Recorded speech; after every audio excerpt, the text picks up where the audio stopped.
Run it up.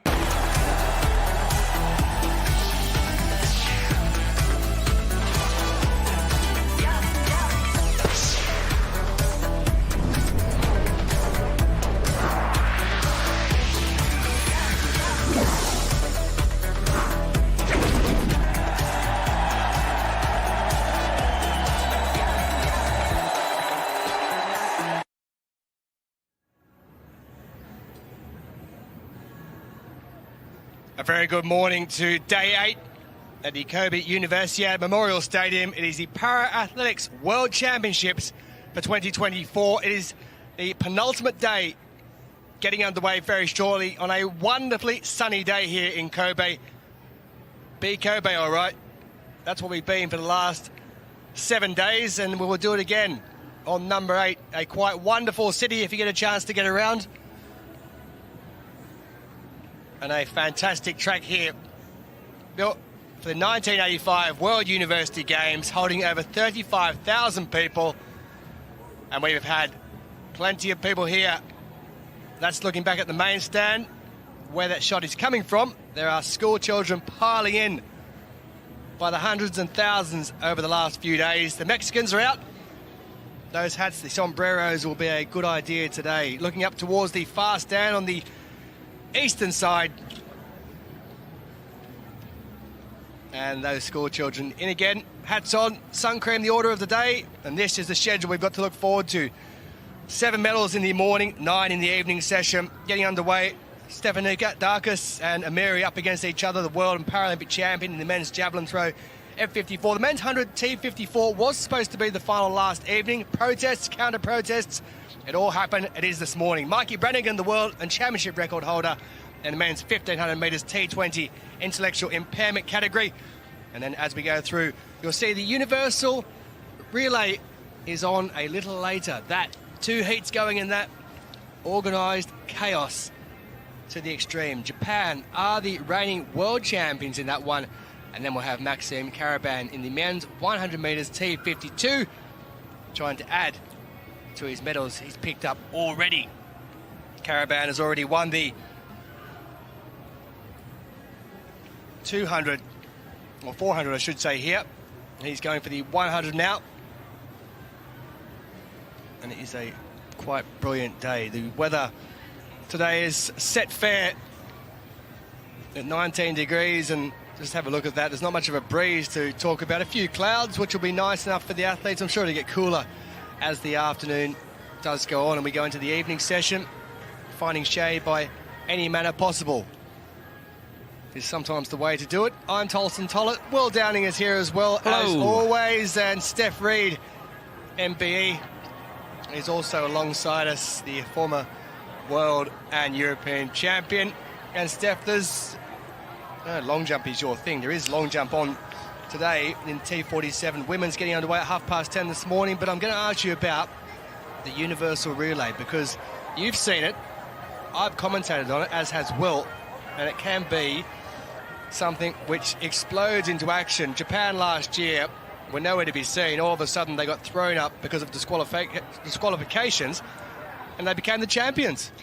The universal relay is absolutely crazy. And I think also we're noticing this shift towards, in the Olympics, this drive for mixed gendered relays. And we see it in athletics, we see it in swimming, but we take it to another level here. Not only do we have mixed gender, we have mixed classification. And that's why it's so chaotic. You've got athletes with visual impairments, you've got athletes with prostheses, you've got wheelchair athletes, and they all accelerate different levels, and so that's why we can see so many disqualifications, and it's so hard to get that timing right. Yeah, that's it's quite incredible. You start off with the visually impaired, then it goes to the amputee, then coordination impairment, and you finish with the wheelchair. Now you have to have 2 males, 2 females is the only stipulation in there besides those particular classifications, and it is quite incredible to see. And do join us later on, because we've got the 2 heats, and it is going to be something spectacular with the final taking place in the evening session. We do have field action getting underway very shortly, and also very early in the program today, I mentioned that men's 100 metres T54 final. It was due to go last night after the semi-finals. There were protests, there were counter-protests, and I think there were protests against protests. So it will run this morning. We do have a field for it, and we'll get going very, very shortly indeed. Before that, though, it's the men's javelin throw F54, and the final set to take place first up. Now, don't worry, you're not missing anything just yet. If you've been with us all week, you'll know that these seated throws take a long time to get going. So that in the chair earlier, taking his warm-up throws, that was Makov, a neutral para-athlete. He is getting underway with his practice attempts just to ensure we can start right on time at 9 a.m., which is really important because the schedule this morning is absolutely jam-packed. And I have to say, I said it yesterday, usually the evening sessions tend to be the sessions athletes want to be at. They're kind of the glory sessions with the night lights and all that sort of thing. However, it's the morning sessions that have had all the school kids, and it was the moment of the meet so far. Tapia of Italy jumping into the stands. Now, Will, you gave it a reference, which I didn't quite understand. I meant to ask you at dinner last night. What was the reference that you... Cash. I didn't know what it meant. Pat Cash won Wimbledon. Pat Cash won Wimbledon back in 1987. Yeah, he beat Ivan Lendl in the final, and he climbed into the stands. And that's why it happens all the time now. Since nobody had done it before. Exactly. He was the first to do it, and he went past the royal box. He jumped past the royal box, which was unheard of. You didn't do that type of thing. You didn't go anywhere near the royal box. He not only went near it, he just climbed through it and went to his own people, and that's why everyone does it now when they win Wimbledon. They jump up into the box, men especially, but the women do it as well, and all of a sudden they're up there, and the royal family love it now. It's a tradition. I remember, because my family were always massive tennis fans, they watched Wimbledon every single year. That was the one day we went to the beach, and I remember somebody had the radio on, the radio commentary, Peter Jones, the great Peter Jones, saying, well, Pat Cash is doing something we've never seen before. He's climbing into the crowd. He seems to be going to his family and his trainer. This is unheard of. This is absolutely astounding. So Pat Cash is Australian. He's an Australian tennis player, former tennis player, and he had a black and white checked bandana that he used to wear around his head. And he had the long hair. He had the real 1980s look. And Pat Cash, I've interviewed Pat Cash a couple of times. Lovely man. He works on the Wimbledon coverage every year. But Pat Cash was the first one to do that back in 1987. We are beginning with the track, which is a departure for these championships, but we did have the men's 100 meters T54 in the schedule last night at 7:03. 7:03 came and went. There was a protest about the semi-finals earlier in the session, a couple of hours before, and then counter-protests, and I'm sure there was a hope that they could still get the race off reasonably quickly after the appointed hour. That didn't happen. Then the rest of the athletes came out for the other T54 finals. But this is competitive. We have one of the great all-time champions here who has been very, very dominant. And that is the man in lane 7. For Finland, the flying Finn, Leo-Pekka Tarti. The 19-time major champion, Atiwat Pangnua, has emerged since. He is not here. Hu Yang, Asian Games and world champion, the latter over 400. Ikoma, world champion in the universal relay when Japan did a Stephen Bradbury. And Esa-Pekka Mattila of Finland has done good work in emerging as well. And para-athletics has got increased focus the last few years in Finland. It's been live on TV. The championships have been on YLE, the national broadcaster there, which is great to see. I'm not sure if it is this time around. We would say hello, but you've probably got your own commentators doing it in Finnish, so. And Luke Bailey there as well for Australia. Very good morning to those of you watching in Australia on 9. Yasa Musan Ganya has done very well to reach this final. It's his second championships. Hu Yang, bronze in the 100 last year. Actually, it was also Asian Games gold in the universal relay for China last time out. Japan got into the medals there. They claimed the bronze. But this has been the man who has dominated for so many years. He's the reigning European champion, but it was silver in the Paralympic Games. silver in the Worlds last year. Well, they've had lots of time to get ready. The final was supposed to be 14 hours ago, and they will commence the Friday schedule. There's a few of these who will be in the Universal Relay later. Almost everybody in this with major championship medals to their name.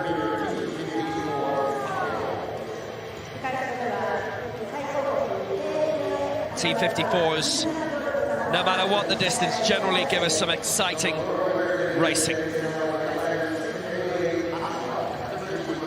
Of course, those who do the longer distances now, full schedule because of the World Marathon Series, London, Boston,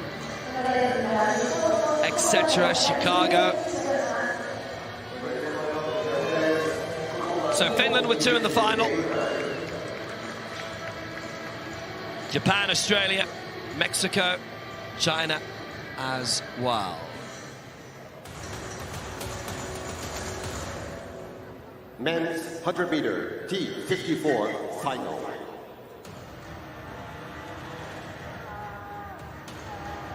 In lane 2, so starting off in lane 2 for Finland, the European bronze medalist last time out, 2021 in Bydgoszcz, Esa-Pekka Mattila. In lane 3 for Portugal, in his first championship final, is Mamudo Balde. Likewise in lane 4 for France, second world championship, first final for Yasser Musunganya. In lane 5 for China, successfully defending his world 400 meters title here, Hu Yang. In lane 6 for Mexico, the reigning Pan Am 100 meters champion. Bronze in the 100 in the Paralympic Games in Tokyo, Juan Cervantes. In lane 7 for Finland, a 10-time European, 4-time world, and 5-time Paralympic champion, Leopeka Tati. In lane 8 for Australia from New South Wales, coached by Andrew Dawes. 7th in the 100 final in 2019, Luke Bailey. And in lane 9, gold last year in the Universal Relay. Bronze in it at the Asian Games. For Japan, Tomoki Ikoma Tomoki. Men's 100-meter T54 final starts now. Great field. It was a world record in Paris at the Worlds last year for Ahiwatpang Nhua of Thailand.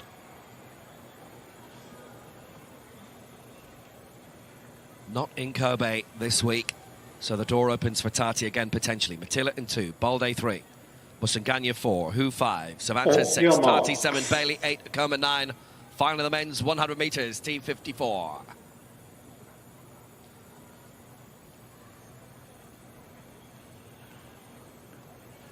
Please roll marks. It does not happen now. They will wait. Well, they've had enough of that already, so another few seconds won't matter. Just to reset, just to, if anything were possible, to build the tension for this octet. That does.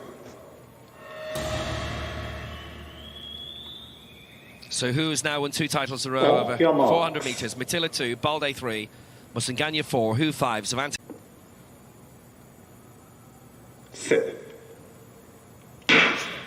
Away first time. Solid start by Leopeka Tati for Finland, as you would expect. Hu Yang and Musunganya as well. It's going to be Tati here. He's bringing along Cervantes anew. Leopeka Tati will be the world champion again.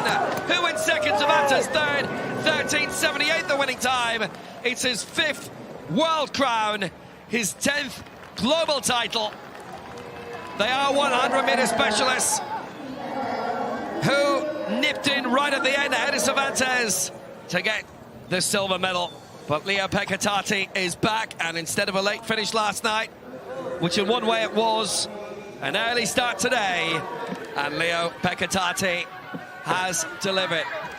Good times, actually. It's not far off Ahiwatpang Nhua's world record from last year. Bailey was 4th, incidentally, and Esa-Pekka Mattila in 5th, but Leopeka Tati back top again. so much drama surrounding this race before it had even started. And as an athlete, you know that you have to be physically fit, but you also have to be flexible and adaptable, because these men would have thought they were doing that final last night. They probably would have had a late night and then have to get up early and find a way to put that much power, punch that much power into their wheels. And that's what they're doing. It is more of a punching action. Triceps, so important. Leo-Pekka Tati he's had its way for a significant number of years, and suddenly a newcomer's come on, and anytime a world champion has that challenge and they have to then find a way to come back, this is his comeback ahead of Paris. I mean, in a big way, it's probably revitalized him. He's now got additional competition, and he is the world champion again. It is his 12th world championship medal, 5 of them gold. Leo-Pekka Tati the gold for Finland, Hu Yang the silver for China, and Juan Cervantes the bronze for Mexico. Bailey 4th, Matila in 5th.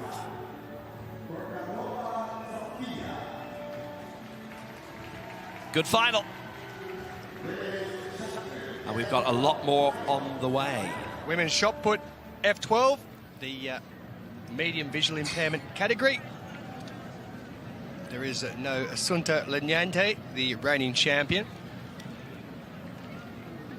the 46-year-old, who is preparing for the Paralympic Games. Not here at these.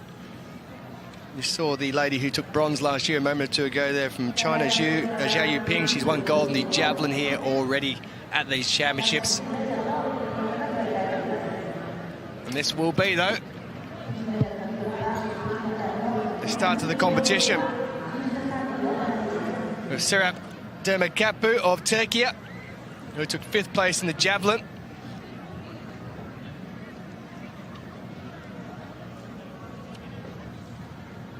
Two categories of athletes in this. There are the complete visual impairment category of F11s. There are 4 F11s going, and there are 3 of the F12s heading out in this event.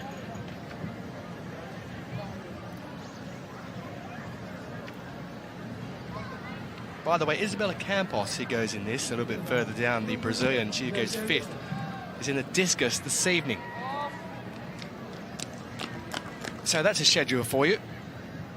Talk about packing everything into a short space of time. 9.94 for Demirkapu. Lifetime best set this year of 10.80 for her. So first up throw. By the way, there's only 7 in this field, so it means that they'll all get 6 attempts. There'll be no cut-off point at the halfway mark. So Zhang Lengmin, one of 3 Chinese to go in this one. She takes her first up attempt. 38 years of age, 12.29 is her lifetime best. Now we do have the world record holder and the championship record holder going in this in the F12 category.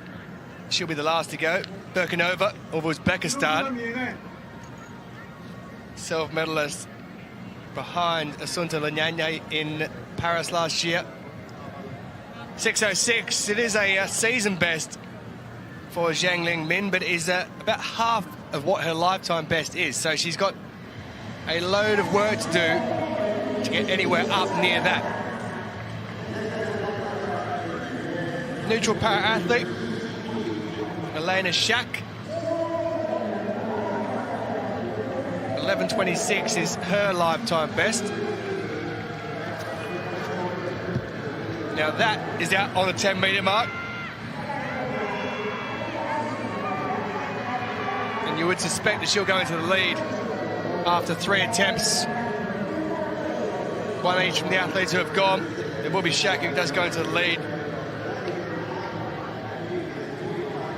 That F11 world record, Shak is an F11. Assunta Lanyante, set in Padova in Italy back in 2014. 10.04 season best, so Shak goes into the lead early. But Lanyante's championship record set in Lyon back in 2013. So a long time between drinks as far as that record goes. Men's 1500 metres T20, Mikey Brannigan, world record and championship record holder. He's been around for a while now, he's experienced. Yep, Paralympic champion in Rio. It made the nightly news on TV, I remember, there in the United States. And there he is. He may well do so again today. And I have to say, he's still only 27. He's been around a long time in this. It's T20, it's the intellectual category. It's the 1500 metres. Brannigan, the former Pan Am World and Paralympic champion. Sandro Baeza, who has been European champion. Cristiano Pereira has been European and world champion as well. Daniel Pecker, Paralympic silver.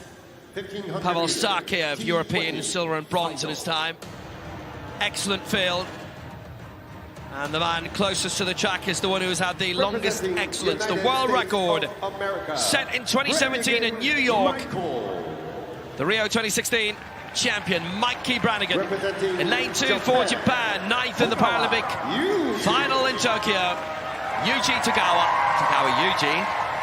In lane 3 for Portugal. The double champion in 2018 over 400 in the 800 metres. Sandro Baeza. World bronze last year, silver in Dubai. In lane 4 for Japan, 5th at the Paralympic Games in Tokyo, Daiki Akai Daiki. Neutral athlete in 5, European silver in Bydgoszcz in 2021 for Pavel Sarkiev. In lane 6 for Japan, 8th in the Paralympic Games in Tokyo, Yuki Iwata. Or as the man said, Iwata Yuki here. In lane 7 for Poland, the 2016 European champion in Grosseto. And a couple of Paralympic silvers in London and Rio for Daniel Peck. In lane 8 for Portugal, the 2017 5,000 metres champion, Cristiano Pereira. And in lane 9 for Greece, lifetime best set this year of 4:05. It's a championship debut for Gabriel Arampatsis. 1500-meter T20 final. World champion from last year, Ben Sanderlands, the Paralympic champion, Owen Miller, both of Britain. And both not here. It is a much smaller British team than usual. T20, the intellectual category. 9 in this final of the men's 1500 metres. So away the first time of asking. It's a strong start, I have to say, in the middle from Sarkiev. And from Iwata as well. Racing out to the front was Arampatsis. Now he was way over on the far side in lane 9. Sarkiev taking over again here. So European silver in 2021 in Bydgoszcz and bronze in Swansea in 2017. So Sarkiev getting out in front. Pereira and Baeza second and third. Brannigan back in fourth spot. Arampatsis is well tucked in as well, but Sarkiev has gone well out in front very early on. That is a big gap. That's 10 metres. There's a full 10-metre marking between them. 3 laps to go. Sarkiev ahead. Baeza. Arampatsis beginning to make a move too. Clearly, Sarkiev has decided he wants to have a fast race, an honest race. And often athletes will do this. If they look at the field and they think there's some dangerous sprinters in the back there, they're going to do their best to try and run that sprint out of their legs. And I love seeing this. I love seeing athletes that are brave enough to take races on and force the race to play out in a way that suits them best. It doesn't always work out, but at least you're giving it a go. Well, Sarkiev, who hasn't been in international competition for 3 years, that silver in Bydgoszcz in 2021, he was 6th in the Paralympic Games in Tokyo. That is a substantial lead that he has opened up straight away. Pereira leading the main pack. That gap is around 20 metres now. You see the little increments, the dotted lines, those going across every 10 metres. Well, it's a serious burst forward by Sarkiev. He's going to turn 30 before the Paralympic Games in Paris later this year. Brannigan hitting the front of the main bunch now. He's in second. Henna Pereira, lots of Japanese support. Akai in fourth, and Yuki Iwata, Tagawa, I should say, in fifth. Iwata's a little bit further back, trying to make a move up now. So if the 3 Japanese come together, that might be very, very interesting indeed. Well, he's shot way out in front, and now Mikey Brannigan has made himself an island. between first and third. He's approaching Sarkayev. There's still a lot of running left in this. A lap and a half to go. And now Brannigan is on the shoulder of Sarkayev, waiting for his moment. Pereira in third. Tagawa and Akai just behind. And now Mikey Brannigan hits the front. In the closing straight for the penultimate time. Takes the bell. Brannigan 1, Sarkayev 2, Tagawa 3, Pereira 4, Akai 5. That was a big move from Brannigan, and with Sarkayev not being in competition for 3 years, the thing is this field doesn't actually know what he's capable of. Brannigan wouldn't have known if he had that sprint speed, but clearly Brannigan wasn't troubled at all. He covered the move, and now he's making a big move of his own. Mikey Brannigan last won a world title in 2017, the double, the 800 and the 1500 in London, the silver in the 5,000 there. He is well clear. Sarkayev went too early, too hard. He's falling way back. The rest are overtaking. Tagawa looks like he's going to take a medal for Japan. They've won 19 medals. They haven't won a gold yet. There's only 3 nations that won more medals than them here. But Mikey Brannigan is on the way. The 2016 champion in Rio. That was the peak of his career. Another peak may well be on the way as Mikey Brannigan takes the gold for the United States. And a brilliant race forward towards the line for Portugal. Baeza and Pereira coming through. Championship record as well for Brannigan. Baeza takes the silver after all. 3:51.71. Baeza second for Portugal. And I'm just wondering if Pereira wasn't run out there. He was. Tagawa gets the bronze for Japan. A great result for Mikey Brannigan. He is now a 4-time world champion. 3 times in the 1500 meters, the 800, the 5,000 he scored in as well. They're generally not run anymore. What a great result for him. And Baeza, a fabulous surge to move up to second spot. And Tagawa likewise. Tagawa had moved up in a second. Pereira didn't quite reach him. Just pure delight. USA, baby! Oh, yes. That time from Brannigan is no surprise, considering he can run a mile in 3 minutes, 57 seconds and some change. And the thing is, he said that he's been working at the moment on consistency in his training, and he did say he's been working on patience and running his own race, which he clearly did there. The scary thing is he says at the moment he's very strong and he's very fit. That's where he's been focusing his effort, but by September he's going to be fast. He's fast now. He has taken 1.3 seconds off his championship record from London 7 years ago. There is a curiosity at the 1, 2, 3. Those were the lanes saw them as well. Anyway, Brannigan takes it, 3:51.71.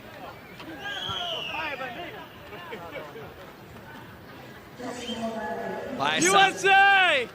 The silver for Portugal. Woo! And Tagawa, USA! the bronze for Japan. There's no doubting where Mikey Brannigan is from. A man from Newport, New York. We head back to the shot put. It is Campos who goes in the discus this evening. Busy old schedule for her. 9:84 with her first. That one is right near the 10-metre mark, so not far from the 10-metre mark with her opener. Sofia Burkanova of Uzbekistan leads. She's currently out in front, the reigning champion, former Paralympic champion, and the European champion at the present time as well. 9:98, so she was right near that mark, but she doesn't improve. She stays in 6th position. Not much between 6th and 3rd. There's only 36 centimetres covering 4 athletes there. So Campos will be back. She'll have 4 attempts left to go. And that is the shot put. And we head down to that far corner. That is the north-eastern corner there. And this, though, is one of those athletes down there getting ready to go. Men's 200 metres, that's the heats. We're getting underway. 2 of them to go in the T64. There'll be 5 to go in the first one, including the man who has won gold here over the 100 metres. He fell in the final last year, Sherman Geety, who is scheduled to go in this one.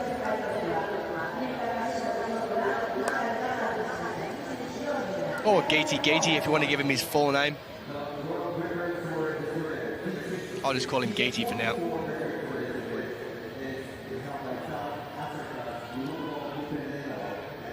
And he won't start. Instead he was scheduled. So the man who fell in the final last year, he won gold here. He's also the Paralympic champion in this event. He will not start in lane 7.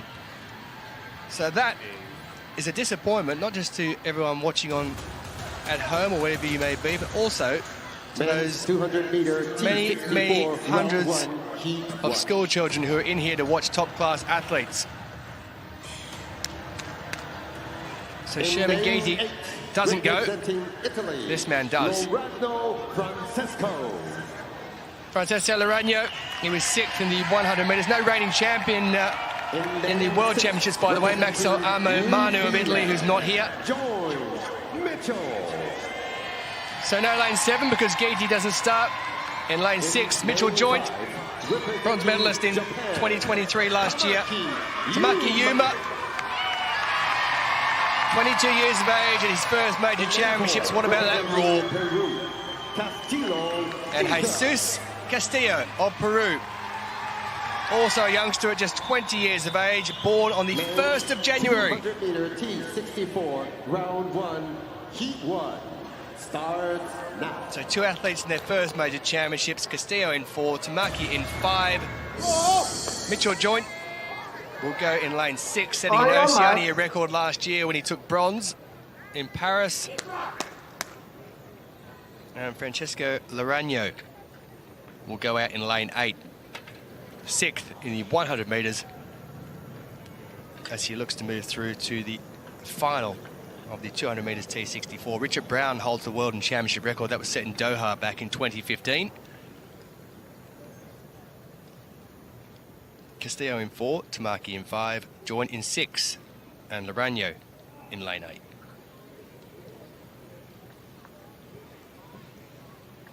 8. So they've been asked to stand. They were held for a while, and in the end, standing is the sensible option. So this will be a green card, no doubt.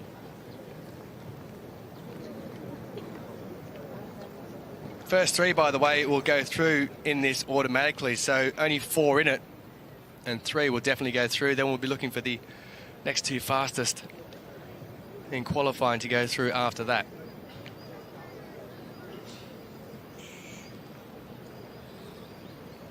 So Castillo just getting himself, I know you talk about this, Steph, and there's an airlock, and it's important to get that prosthesis on correctly. These athletes will be running at top speed, and water is your worst nightmare, whether it's rainwater or whether it's sweat. So he's just asked to reset his leg there, reset the suction sleeve, because the last thing you want is a leg falling off at top speed. Yeah, green card given, and they'll reset again.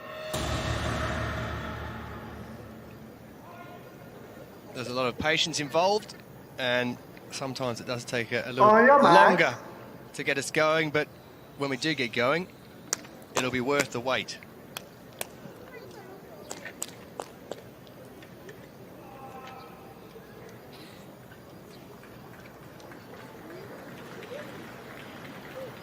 So Castillo there in lane 4. Laranio out in lane 8 of Italy. Representing with no reigning champion Maxo Manu here. And lane 7, you can see, is vacant. Sherman Geety, the gold medalist in the 100. Reigning Paralympic champion. Does not go, but there are 4 who do. And they get away very well. And on the inside already, Tamaki Yumi, the 22-year-old, at his first major championships, looked really strong from the start. And around the outside, Laranjo is going to lead as they head into the home straight with around 50 metres to go. It'll be the top three that do go through, so no real difficulties there for Mitchell Joint, who took bronze last year. He says, I'll just take third. Laranjo takes the win. It is Tamaki who goes through, taking the third place, just ahead of Castillo out there, and Joint finishes in second. So that is a rather stock standard one. Disappointment, though, as far as Sherman Geety, because it would have been interesting to see Geety go for that 100 and 200 double, but that won't happen now. But a solid start there from the Italian Laranjo. That was a solid start, and that was a pretty straightforward race. So instead, I'm going to give you a crash course on these blades. You have three parts. You can see the carbon fiber blade, which we nicknamed the Cheetah. It's an excellent name because they're very fast. You have the socket, which is made to the exact shape of the athlete's stump, and then inside that socket, you'll have this rubbery, almost silicone-like liner just to help keep the skin safe, because if you get any blisters or pressure sores, that's a huge issue. And then just on top of that, that's what we call the vacuum seal liner, and that is amputee sprinting in a nutshell. So Zhao in the shot put. Quite a lot of field action today. There are more field finals than track finals across the entirety of day 8. So Berkanova currently leading. Big opening for everybody in this T12 final of the women's shot put. Suntila Nyante is not here. So Zhao Yuping, that's a good one, belting it out towards 12 meters. F12, obviously, F for the throwing and T for everything else.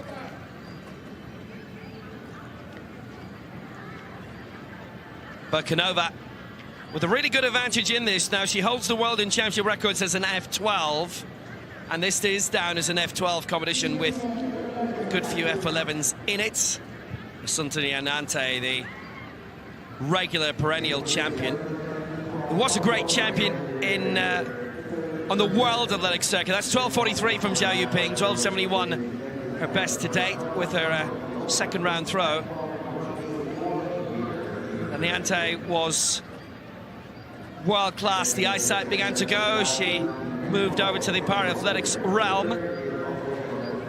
Berkanova's big chance for a big title today, and a big throw too. She leads 12:84, and that is beyond 12 meters. A world record is 15:05, that from 2016, at the Paralympic Games in Rio.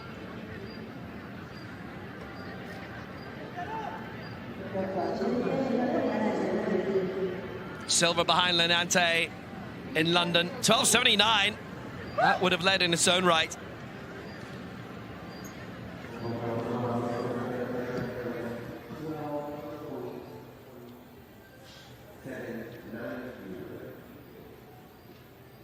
Plenty of action in the field, and the track action continues now. This is a championship debutant, Wallison Fortes of Brazil.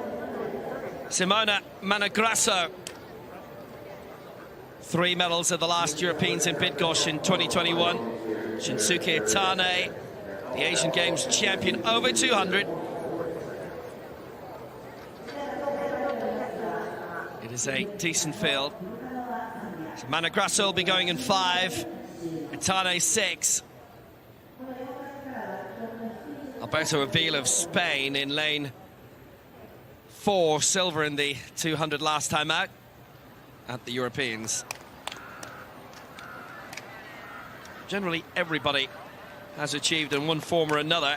Itane and Ashima, the 2 Japanese in this, swapped gold and silver across the 100 and 200. 200 meter, T64, round 1, heat 2.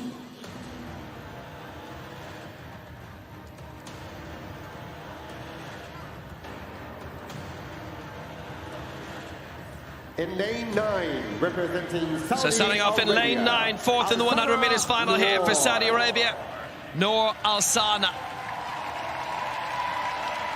In lane 8, In lane 8 for Japan, the 100 meters Asian Games champion, Kengo Oshima. how well supported he is down the back straight. In lane 7 for Brazil in his championship debut. 5th in the 100 final here, Wallace and Fortes. In lane 6 for Japan, the reigning 200 meters Asian Paragames champion, silver in the 1 behind Nishima, Shunsuke Atani. In lane 5 for Italy, silver in the 4x1, bronze in the 1 and the 2 at the 2018 Europeans in Berlin, Simone Managrasso. And in lane 4 for Spain, silver in the 200 at the 2021 Euros in Bydgoszcz, Alberto Avila. 200 meters. So T64 it is. Tamaki 24.06 is the one who's sweating at the moment to see if he makes the final. Could be a lot of Japanese representation in the decider. So it's Avila in 4, Managrasso 5, Atani 6, Fortes 7, Ashima 8, and Alsana in 9. Alsana is a T44 in this 64. He doesn't have blades. Top 3 to go through, plus the next 2. Way first time and all the way well. Itani, nice start for him for Japan, an even better start by Managrasso. Gliding up well for Italy. And Fortes, Ashima, Alsana, all in the outside lanes. Fortes in 7 leading the way. Ashima just behind him. And Managrasso, it's going to be Fortes. Bit of movement behind him. He wins in 22.78. That is a nice time this morning. And there's been a little mishap for Itami. Ashima and Managrasso are through as well. Itani, I thought, had started really well and then started going backwards. He wants to finish, and it's important for him that he did. Fortes takes the win, Managrasso in 2nd, and Ashima in 3rd. So Wallace and Fortes, good championship debut for him, and an opportunity for him to potentially improve in his 5th place finish in the 100 final. Just keep your eye on 6 for Itane here while you're watching this. Yeah, it was quite a strange race from Itani. Right from the start, you can see he's not quite committed. Do you know what, in the back of my mind, I wonder, is he saving himself for the Universal Relay? Who knows? I don't know. But I was just going to say, in terms of, we have a few athletes in here that are doing the 100 and 200 meter double, so I thought I'd continue the crash course on blades. It's not uncommon to have 2 different legs to run each race. You'll often want a slightly different alignment and a different stiffness. So as you can imagine, lots of these athletes are traveling with an extra suitcase full of legs. Wallison gets the victory. He hot-footed it to the final. That's a good margin of victory, about half a second. And I had said, by the way, Alsana with an Asian record, T44 for him. He's a different category to everyone else. I had said that Itani got off to a good start, and he really did. Just the other 190 meters, not so much. Lovely morning in Kobe. It's actually, we're told, hotter than usual for this time of year this morning.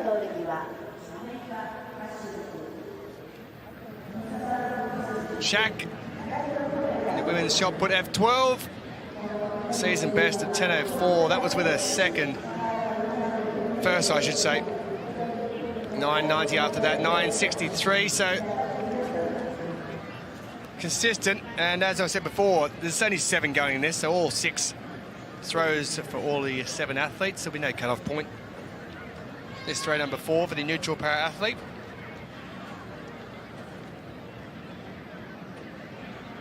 11.26 lifetime best.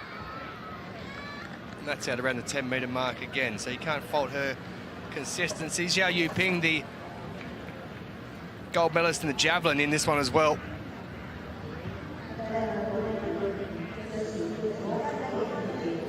Medium visual impairment. Paralympic champion Sofia Berkanova in this one from Uzbekistan. 10.12, so is an improvement on that season best.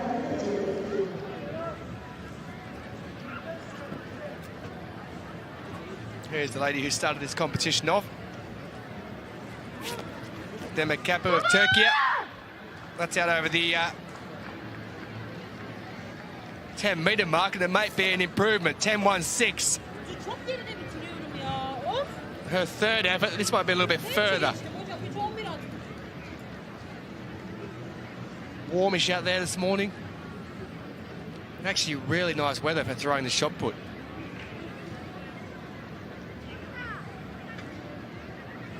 Well, it has been an improvement. 10.54. So she moves up into third position. Bronze medal position now for the Turkish athlete. And that means Zhu, who was in that bronze medal position with a season best 10.34, has a bit of work to do. She's 20 centimetres shy of that bronze medal position. 3 Chinese going in this, and that is out well over the 10-metre mark. Doesn't have enough for her to reclaim the bronze medal position.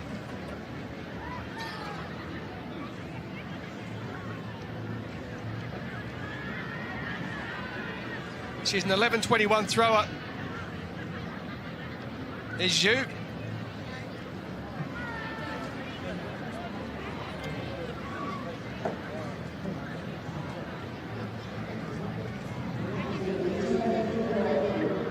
But it's a red flag after all that.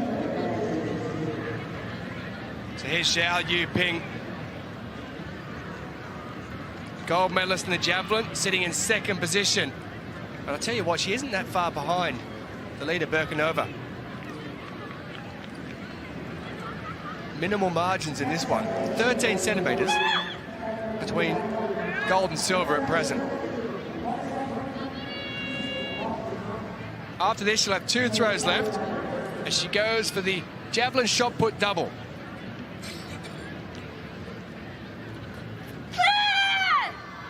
Well, how about that? It's over the 12-metre mark. I don't know whether it's going to be enough, though, to get up to 12.84. Goodness gracious. That is some power that goes into that. The twist, the turn, the push.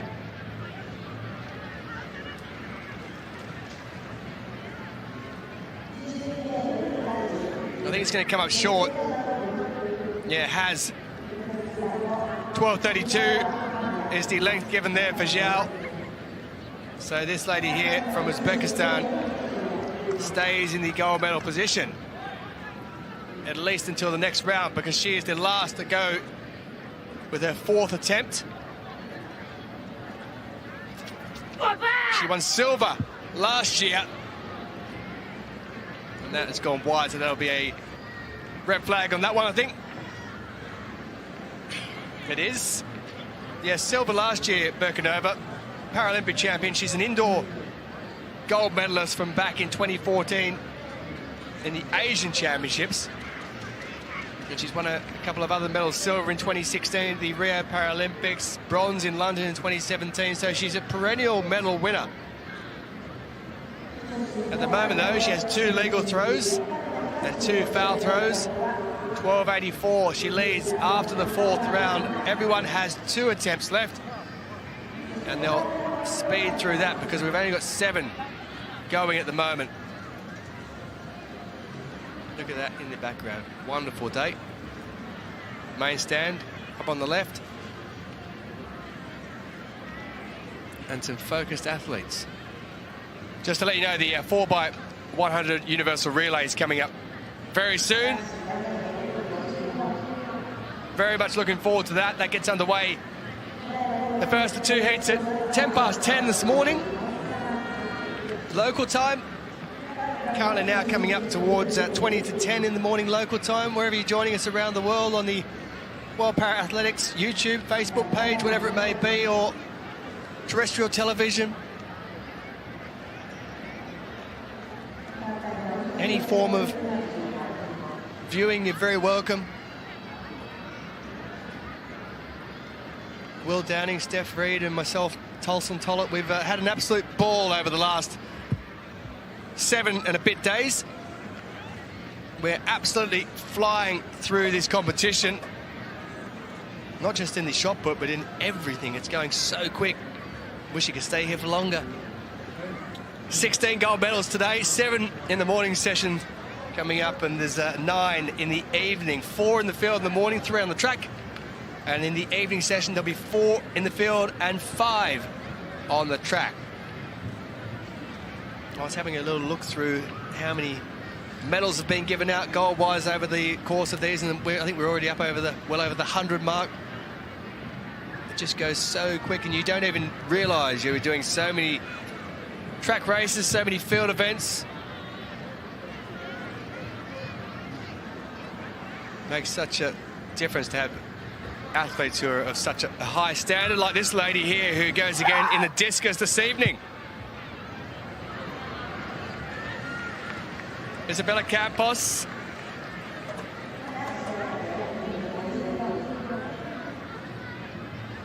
She set a season best with her 4th attempt at 10.12.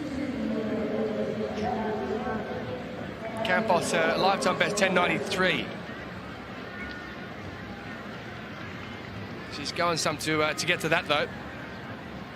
You are right about the flying through the champs part. I only know what day it is because I lay out all my notes and I can just kind of count them. But yesterday we had this, it was quite a long evening session, and all of us, we finished and we thought that absolutely flew by just because it was so exciting. But I have to say, there is a big difference between watching athletics on screen and being here in person. Sometimes I'm watching on screen and then I switch to watch in person, and you have to be here in person in order to fully appreciate just, for example, how far that shot put is flying through the air or how fast the athletes are really moving. And I think the best way to describe it is it's like watching, I guess, a nature special on TV versus going on an actual safari and seeing it live. If you get the chance to watch live athletics, go for it. Well, there's Elena Shack. 10.53 with that attempt. Just by the way, Isabella Campos, who goes in that discus later on this evening, the Pan American Games champion. That's just a quirk of the schedule. Unfortunate as it is. It's an F11 event later on. This being an F12. 10.54 with a 4th round attempt for Demi Capi. That put her into the bronze medal position. She's a couple of metres to make up if she's to get anywhere near a silver, which is held by Zhao Yuping. Well, do you know what? It's a white flag, and she has actually improved on what she had before. She's gone up by 40 centimetres to a new lifetime best of 10.94. So that is a rapid improvement from 10.80, which was a lifetime best coming into it. She's gone past that by 14 centimetres, up into the bronze medal position for the Turkish athlete, who is absolutely flying after finishing 5th in the javelin.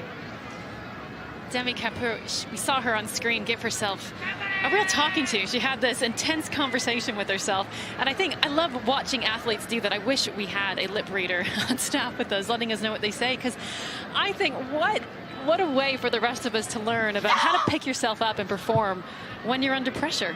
Yeah, not too sure that would go down well, though, when these swear words come out, which I'm sure they do. We can edit it. Yeah, that's a red flag, that one there, from Zhu. So 2 in a row. Spliced out to the right. You can see there, it just misses the quadrant, and red flag given straight away. Yeah, lip reading. Have you ever noticed now that people, they put their hand over their mouth when they're speaking to someone? You see footballers, for example, rugby players, whatever it may be, and they put their hand over their mouth when they're talking to someone because they don't want people to be lip reading, those who are experienced at it, to find out what they're actually saying, which I think is a sad indictment on the world, because who cares what they're saying to each other? They're just having a conversation after a match or during a match, whatever it may be. We don't need to put down in writing everything that these people say to each other, because that, for me, takes the joy out of sporting competition. Anyway, I'm just a grumpy old man. Here's a decent athlete. Over 12 metres there. Zhao Yuping her penultimate throw. One of my favorite things about the coverage is just how good the sound has been. We've actually caught a lot of those moments and a lot of those celebrations, and I just think what a fantastic insight into the mindset of the athletes. I fully agree with what you're saying there. I thought you were actually going to say your favourite part of the favourite part of the broadcast has been sitting next to me. But anyway, you are right. The sound. Do you know? I noticed it last night. There was one thing I noticed last night. It is so clear. By the way, when those athletes 1260s out through then. So this lady here stays in first position for the time being. She's got 2 throws left. Everyone else has 1. But when the wheelchair athletes came around, you could hear their hands on the wheels and the noise it was making as they were rocketing past and moving their wheels along. It was the clearest I've ever heard at any championship. So kudos to the sound technicians involved in these championships, because it was absolutely brilliant to hear. And you are right, across the board it's fantastic. I actually thought the exact same thing as I was listening to athletes get into their blocks, and it was almost this tank. I just felt like I was there. There are actually sounds I hear in my headphones, which I think is just over my shoulder, and it's actually 200 metres away, happening right next to where the athletes are. And I actually got caught looking over my shoulder a couple of times, wondering where that noise was coming from. It was coming from out next to where the athletes were. Now that tells you I've been working in broadcasting for a long time, and that's the first time it's ever happened to me. So there we go. Over 20 odd years, and that's the first time it's happened. So 13:05, a new season best for Birkenova. She goes over that 13-metre mark. She's had 2 fouls, but she is 45 centimetres in front of Zhao Yuping as we head into the final round of throws. There'll be 1 left. Zhang Lingmin will start of China, and we'll finish with that lady there, Sophia Birkenova, who will be hoping by the time it comes around to her, she'll be in a very strong position and hoping to add the World Championship to her Paralympic title. She had the World Championship in her grass last year. It was taken away from her. She finished 2nd. So this will add to her silver and bronze. She picked up a bronze back in 2017, a silver last year. She's won the Paralympic title. She'll be hoping she can claim the world title. Sophia Birkenova of Uzbekistan. This here is Zhang Lingmin. Her best attempt before that one was 9.15. That came in her penultimate throw. It was a season best. That one there doesn't improve, so she'll finish in 7th position, 8.55 there with her final throw. And no more for her. There are 2 more Chinese athletes in this, though. One of them is in the medal positions. Campos, who is the Pan American Games champion in the shot put.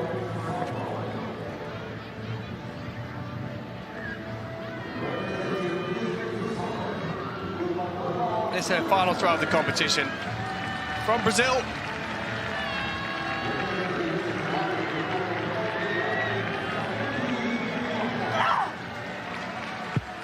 Well, it's heading up towards the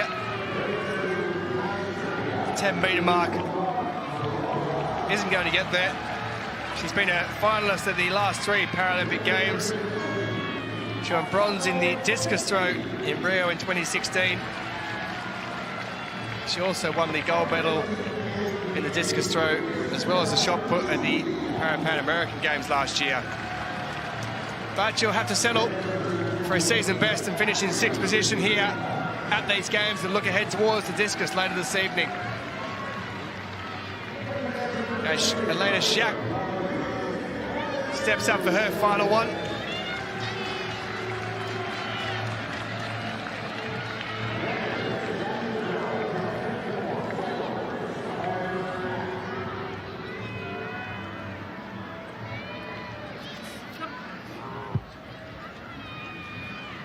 Not as far as what she'll want for Elena Schack.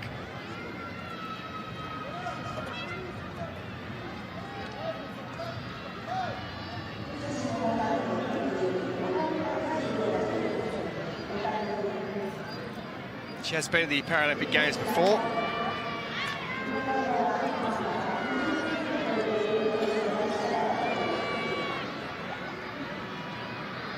That lady there knows all about the Paralympic Games.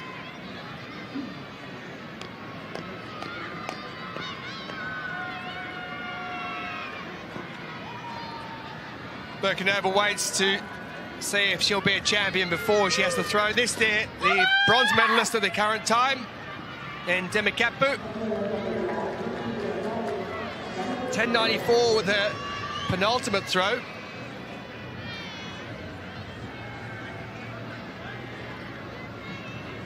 That's out over the 10-metre mark. 10.48 though. 46, I should say.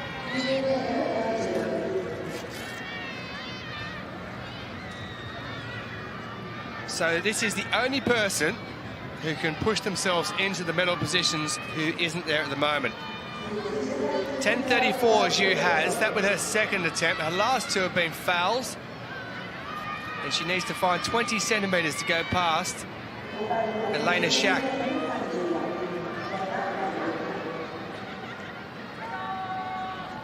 Then she would need to find an even further 40 centimetres to go into the medal positions and past Demikapu. So all up, she's looking for 60 centimetres improvement. Her last two have been fouled. She'll put absolutely everything into this one. As you heard, and that is out near the 11-metre mark, it looks.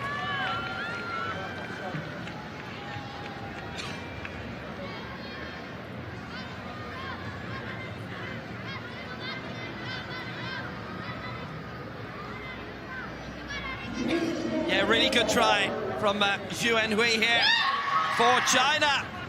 And after two fouls, look at that, 11 metres. She rockets up right at the death into bronze. Quite remarkable. China on the brink of getting silver and bronze here. And Zhu, who was right out of it, has suddenly overtaken Demikapu by 6 centimetres. An amazing finish to this F12 shot put. Zhao, 12.71. Needs an extra 30 centimetres or so in order to leap up just beyond that to overtake Birkenova, who's been a past master at this. So Zhao, the penultimate throw needs to be long. It falls on the 12-metre mark, and Birkenova knows now that she is the world champion. Zhao, good consistency. But my word, Birkenova has had a really good day of it. A dramatic end. That was actually the shortest throw of the competition from Zhao Yuning when she was looking for her longest. 12.71 she finishes on, so Birkenova is the world champion. Demikapu denied. What an astonishing finish. And Zhu Enhui, I don't think she was in the medals at any point in the competition prior to right at the end. Birkenova takes the title. Finishes with a throw beyond 12 metres. And it is gold for Uzbekistan. That's their 4th title of the week and their 10th medal, full stop. Excellent throw beyond 12 metres. And Sofia Birkenova, well, she's done it again. Really good set of marks. Every single one would have been good enough for the gold for Uzbekistan there. Zhao second, Zhuai in third, and how unlucky for Serap Demikapu that an amazing throw right at the end after her contribution was done has seen her fall out of the medals. But Sofia Birkenova, well, that really sets her up well for the Paralympic Games. So the Suntalanante will be back, but we won't be thinking about absent friends here. Sofia Birkenova takes the title. Really good final. Zhao Yuping with the silver 12.71. And Birkenova, well, she did take the Paralympic crown ahead of Nante last time. And Zhu and Wei came from almost nowhere to grab the bronze medal.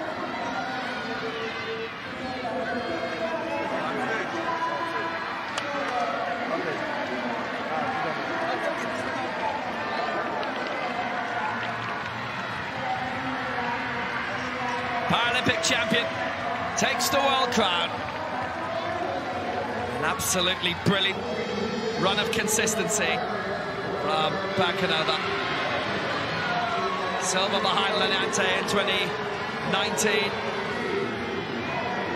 The same story last time out in Paris. The whole series of World Championship silvers, but that Paralympic gold in Tokyo has now been joined by gold in Kobe. It's China silver and bronze. Well, Sofia Berkanova, she's 34, and Uzbekistan, who have a brilliant parasport program across quite a number of different disciplines, they take the title here.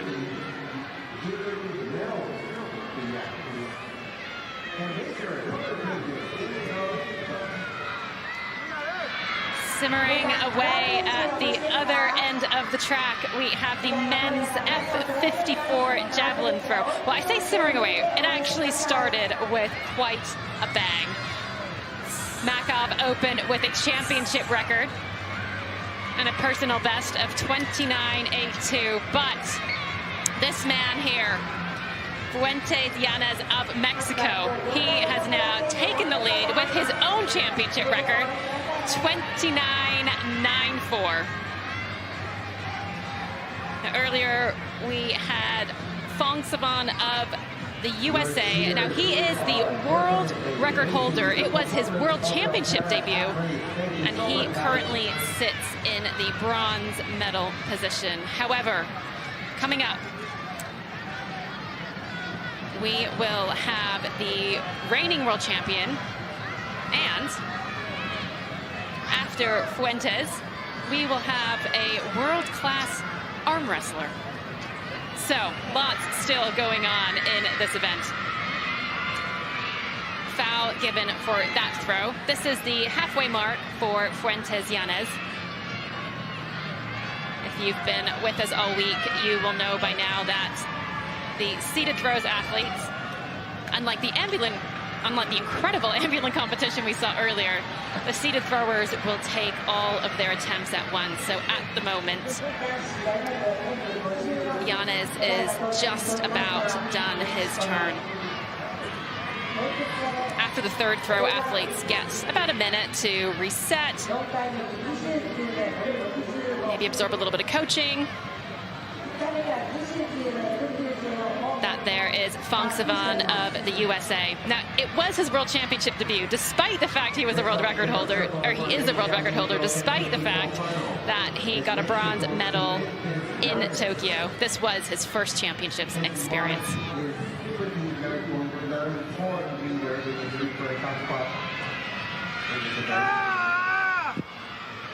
And that is just shy of that 30-meter mark. He's already set a lifetime best and championship record. Oh, I take that back. Actually, his personal best is over 30 meters. And that has gotten the red flag. You can see the official there just on our right, his left. Now, one of the most important things when it comes to the seated throws is that the athletes stay seated. And it is really important because athletes in the various classes will have various use of their legs, of their torso, and so in order to keep it as fair as possible, every athlete's backside has to remain firmly in place with that chair. Fuentes was presented with a selection of javelins. He's made his pick. Will this be the one that gets him on that podium? And that one is just beyond the 30-meter mark. He's looking at the official. Oh, and it's gotten the red flag again. Oh, heartbreak, as that would have been the best throw. So often in the field events, we talk about what could have been.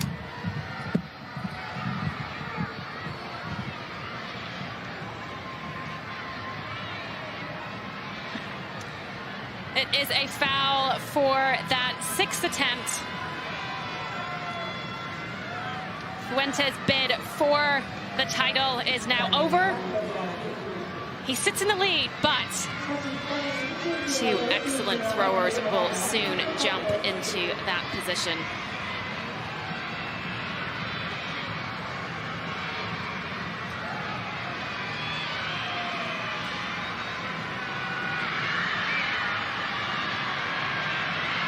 You can see there the athlete just transferring out.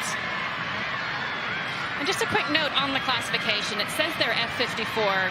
The classifications between F and T don't automatically transfer. So, for example, earlier this morning, we saw a men's T54 wheelchair race. A men's T54 wheelchair racer wouldn't necessarily be an F54 thrower. Can be a little bit complicated, but that is why we are here to explain it all. You can see congrats all around.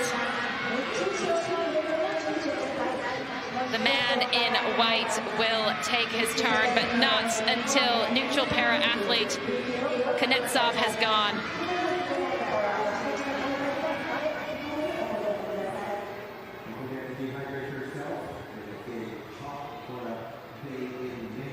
So Michael Brannigan taking gold in the men's 1500 meters T20. 3:51.71, a championship record, beating his mark from 2017. Bayasu the silver for Portugal, and Yuji Tagawa gets the bronze for Japan.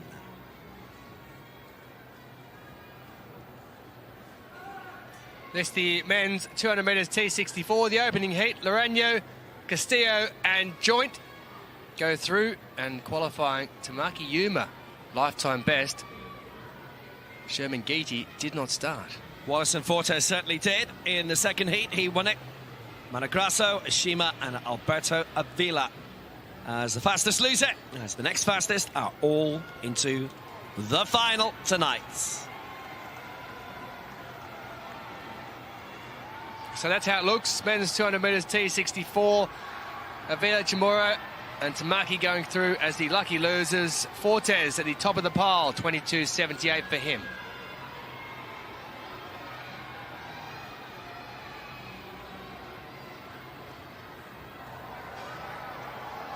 Lovely day. Time to get the fans out. And the fans have got the fans out.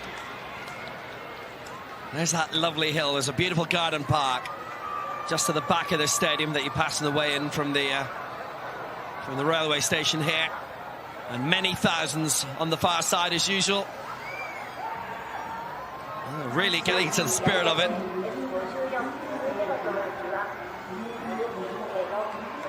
A lot of happy memories being made here in Kobe.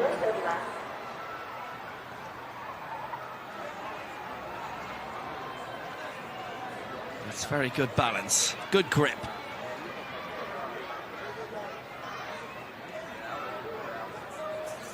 Hungarian team having a good old view, and Iran as well in the shadows.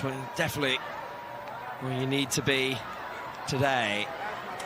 It's a very good idea. Wish we'd thought of it. Remember in Doha, we needed one permanently. Back in 2015, they fixed one up.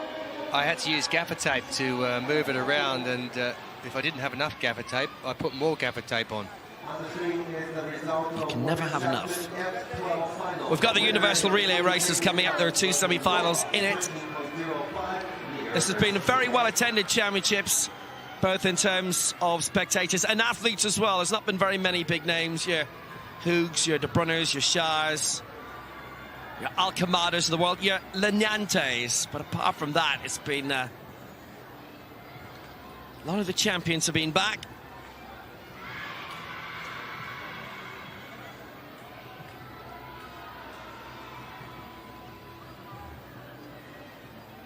Maybe a good idea to just mention that 4x100 universal relay as well. So the visually impaired category goes first, amputee second, coordination impairment third, and wheelchair goes fourth.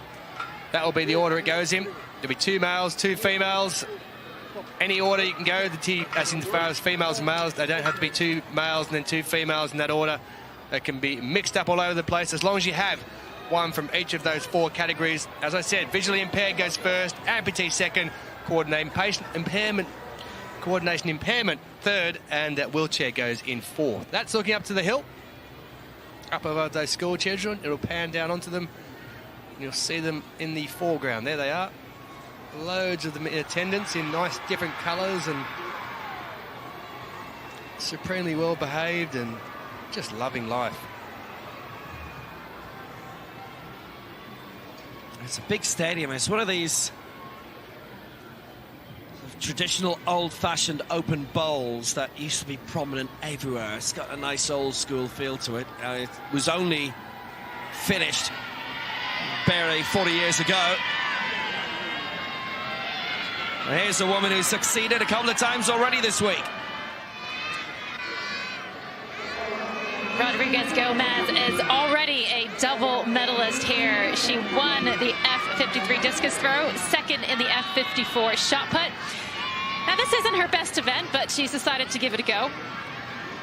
She opened up the women's javelin throw, throwing a championship record, 13:18. Now, that is an F53, or sorry, an F53 championship record. So it probably won't move her up into the podium position, but an excellent throw from Rodriguez.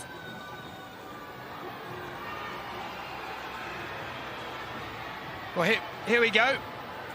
The opening heat of the universal 4x100 metres relay. The US have the world record. China have the championship record, but we do have the team who won last year in Paris, who are in this one. And it is exactly the same 4 runners who go in this one as went in the final last year for Japan. It was chaos. Now, do expect at the end of this competition, when the final is run later this evening, the last event of the evening, do expect that it may not be the order they finish in. It may not be that order when it comes to being on the podium, because there more than likely will be a disqualification or 2 along the way, and expect a disqualification perhaps in this one. In fact, you might even have 3 disqualifications. Nobody may go through. That is the way the 4x100 universal relay works. It is only the first team that does go through. We'll start with the visually impaired category. That will take us away. Then it will move on to the amputees. Third will be the coordination impairment. And fourth, bringing it home, and the ankle leg will be the wheelchair. Japan in lane 3, China in lane 5, and Colombia in lane 7.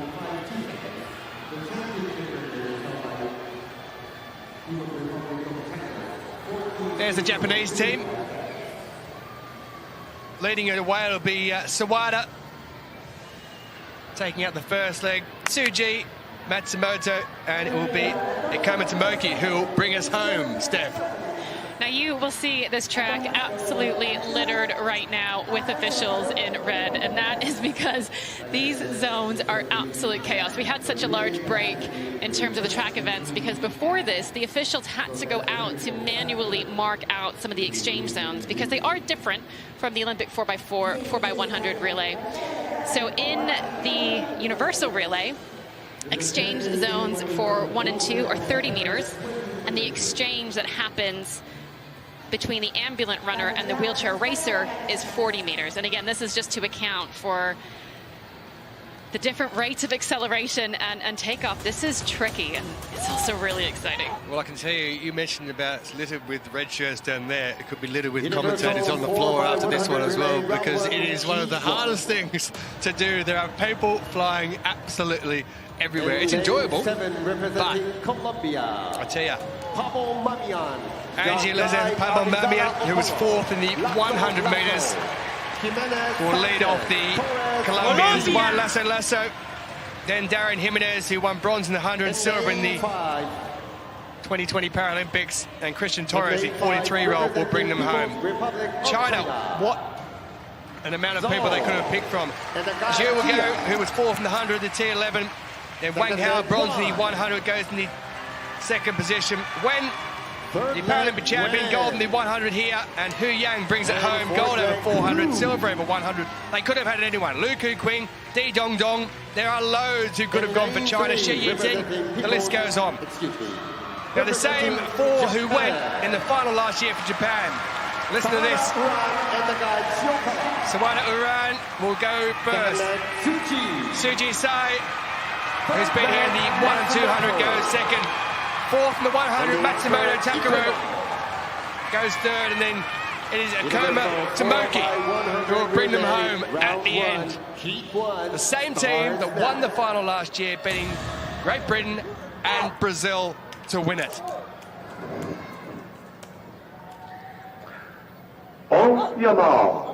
So it is Japan who go from the inside in lane 3. Colombia out wide, and in the middle of them it is China who go in lane 5. First heat of the universal 4x100 meters relay, you are in for a treat.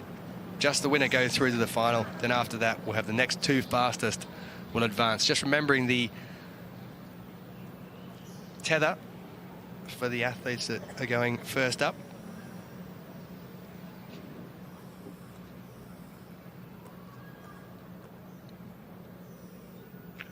Well,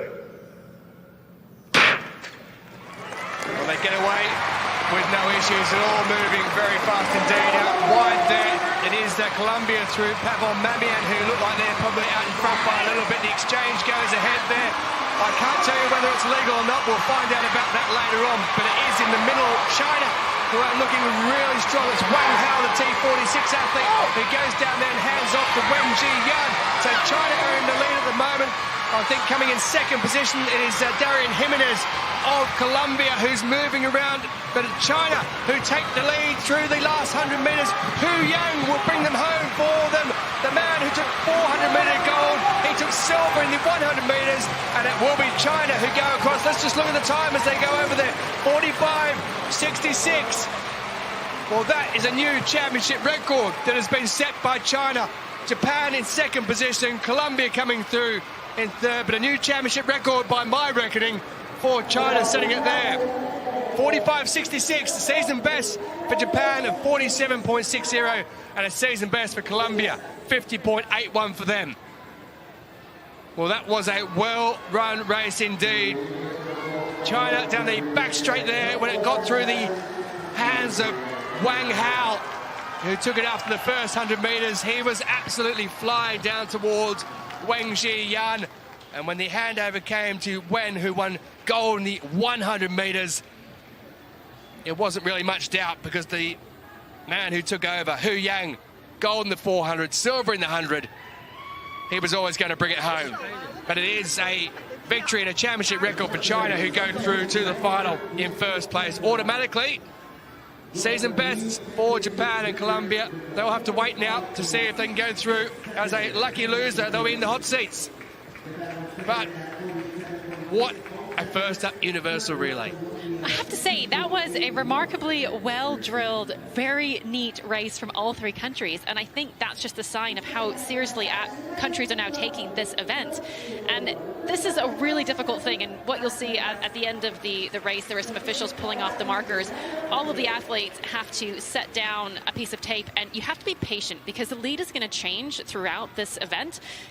One of the rules is that you can't just stack your team with athletes at the highest end of the classification. You can only have a maximum of 2 athletes at the highest end of the classification. And so we're going to see these different lead changes. And when you see somebody take off before you, the urge is to want to go early, but you have to be patient. And every single team in this race, I thought, was very well drilled. Yeah, I must say that in all the time I've been involved in these universal relays over the past few years, it was probably the most organised we've seen. Now, there was a practice session yesterday between the morning and the evening session where the athletes could come down and practice doing the universal relay. And I must say, that is the least chaotic universal relay I think I've ever seen. Normally we'll see people go down, we'll see people hit each other, we'll see athletes go and the mark be missed clearly.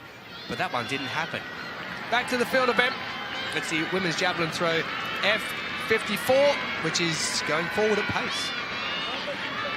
Making her championship debut, we have Malik Ali of Kuwait. Just 21 years old. This is the only event she is competing at in these champs.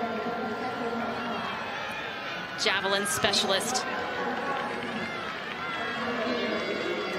At the moment, we have Rodriguez Gomez sitting in the lead. 13:18 is the mark to beat.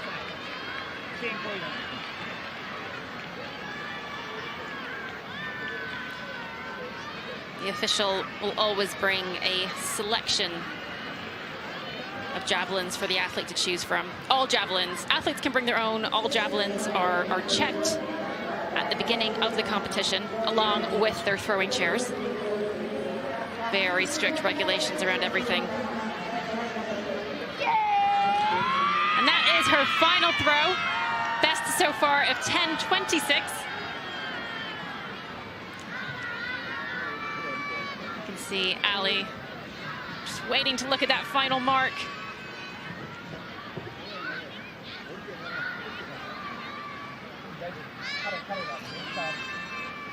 Not an improvement. 9:82 to finish. Championship debut complete, and she currently sits in second position. Still lots of very good athletes up in this competition.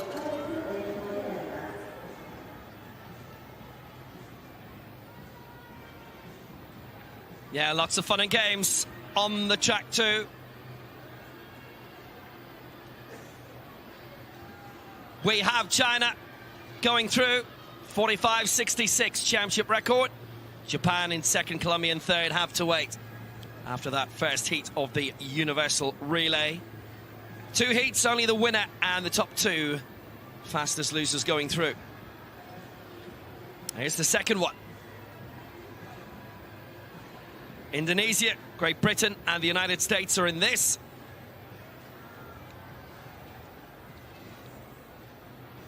All of the teams have won medals so far. Indonesia going woman, woman, man, man. Britain are going man, man, woman, woman. But what women they have. United States starting with Noah Malone. Man, woman, woman, man.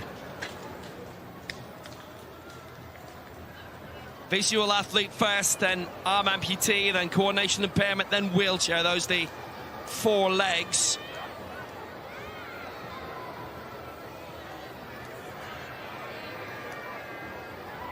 The only athlete actually involved in this heat that's won a gold so far is Hannah Cockcroft. She goes tonight in the final of the 800. She's the only woman against men. There's Bob Hunt from Spokane and Washington. 6th in the 1 and the 4. He's a T53. You saw Arapin previously, the Asian Games champion. He's a T54.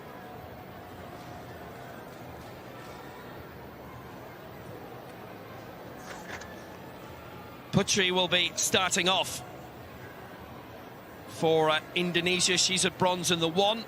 Britain will have Zach Shaw, bronze in the 1. And United States will have Noah Malone, silver in the 2. Then I'll be handing over for Indonesia. Shalila went out in the heats of the 1. Britain have got Kevin Santos, who finished 8th in the 100. And actually, the United States, this is very unusual. You'll see here, have Brittany Mason. This is her first event of the week. She's in the 200 later.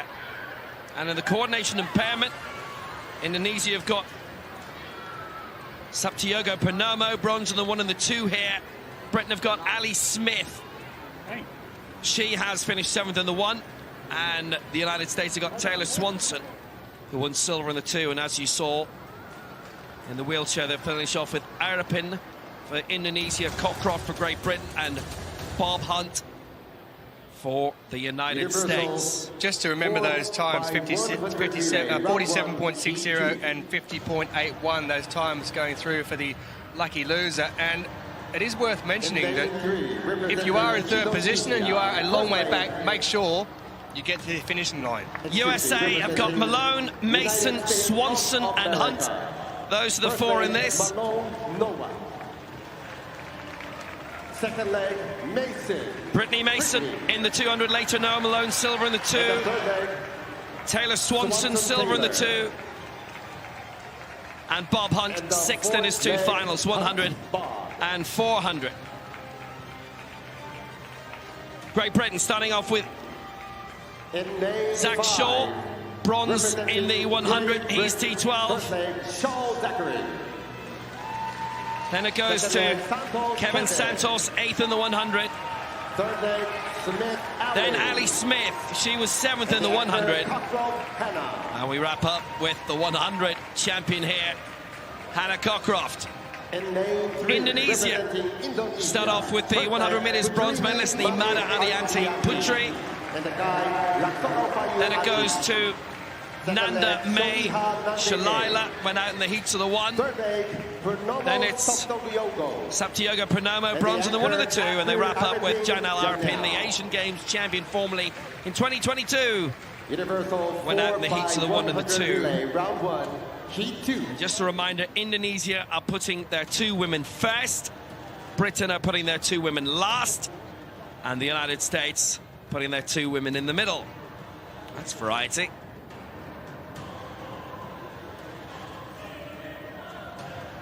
Different ways of doing this, no doubt about that.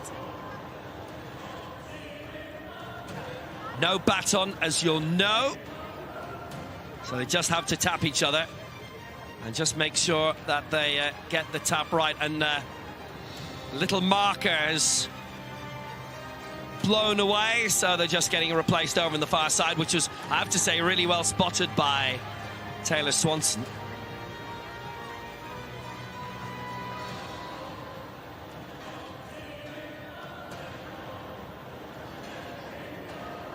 Which is why this heat,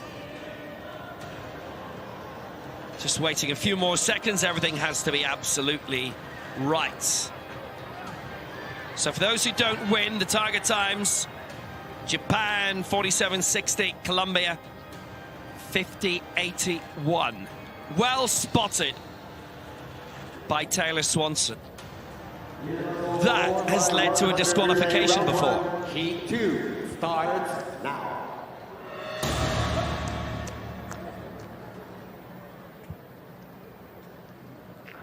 On your mark. So ready to go. Indonesia, Britain and the United States. Only the winner goes through. And across the 2 heats, the next 2 fastest.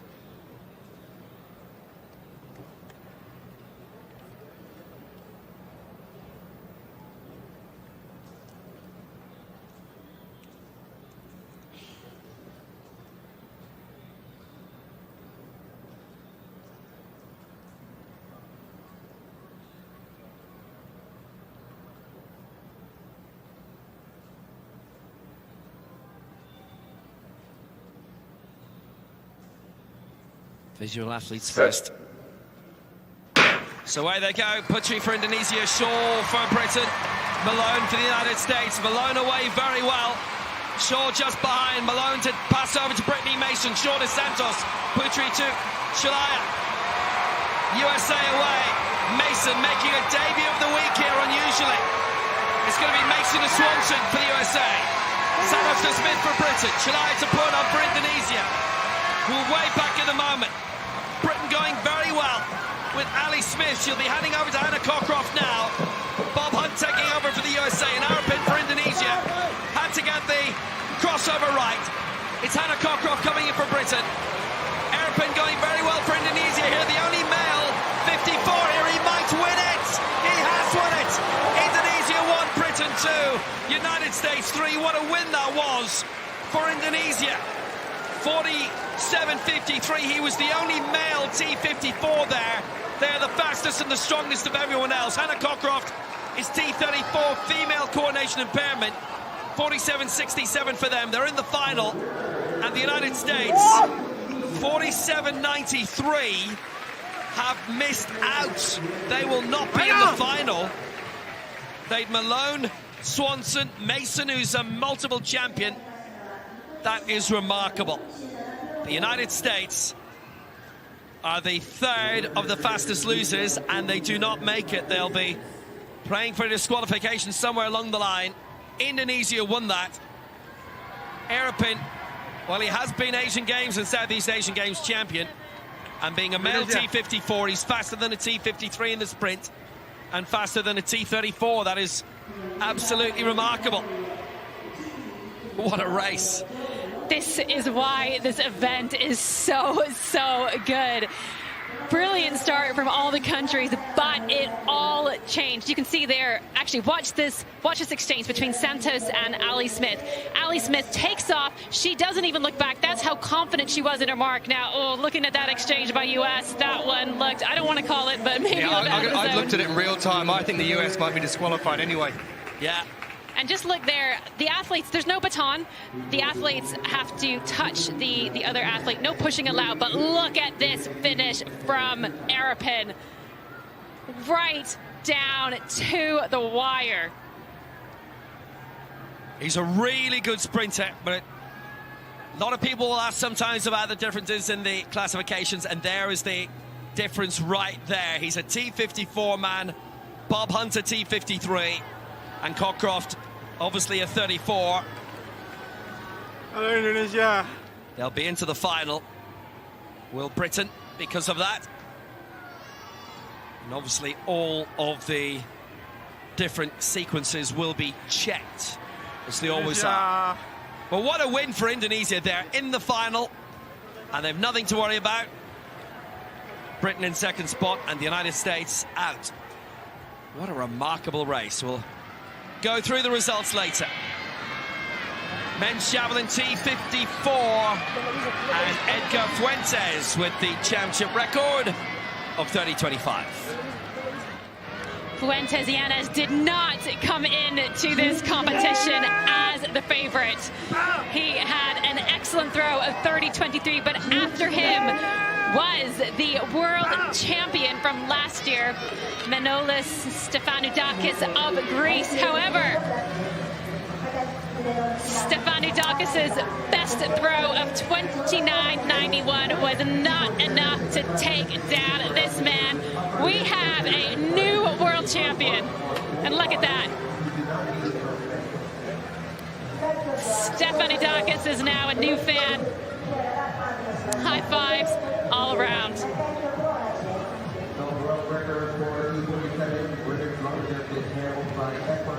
Fuentes Llanes had a brilliant end to last year, winning in Santiago. That there is Alexei Kuznetsov, neutral para-athlete, finished in the bronze medal position.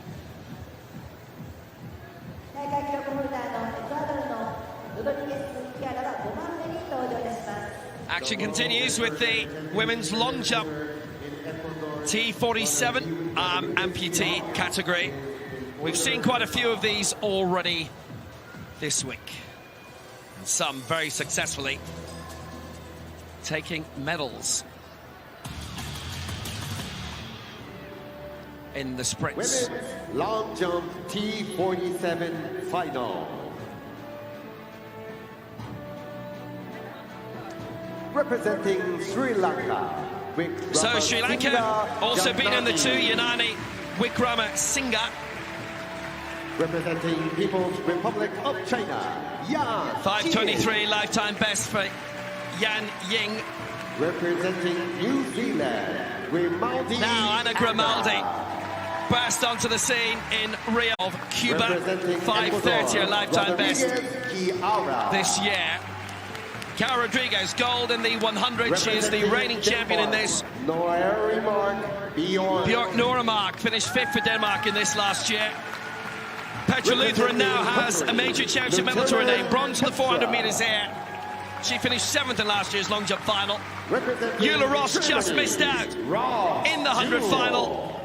She's still only 17. She finished 4th dramatically the other night behind Lutheran. Stella Smaragdi, brilliant in terms of the European. She has medalled bronze in that before in the long jump. Angelina Lanza, well, she finished 6th last time out in the World Championships, but a brilliant sprinter as well. And obviously a European medalist in her own right. So this is a really good field. Cara Rodriguez, the reigning world champion, Anna Grimaldi, the silver last year. We've got 5 of the top 7 from a year ago in Paris.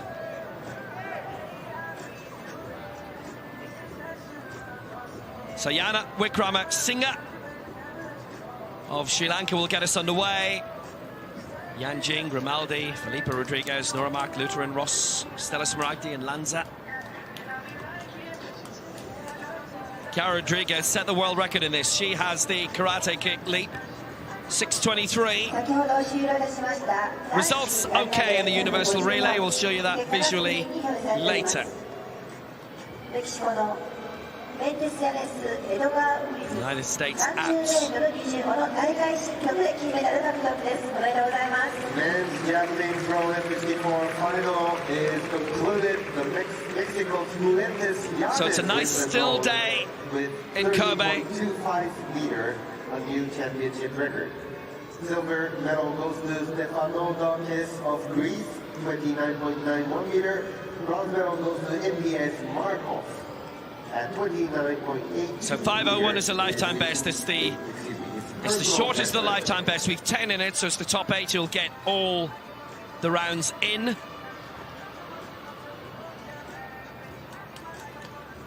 Cara Rodriguez, the defending champion. She's taking the 100 title here. And that 6:23 world record from last year is going to be really exciting to see. Eula Ross developing all the time, so close to the bronze in the jack the other night. Agonizingly close, just edged out on the line by Petra Lutheran in a great final. Stella Smaragdi keeps coming back for more year after year for Greece. She's had a really great career. And Angelina Lanza as well. Again, Rio, her first big Paralympic Games. And Anna Grimaldi, she's always weighing in with medals for New Zealand. They always send a smallish team. It's 5 this time.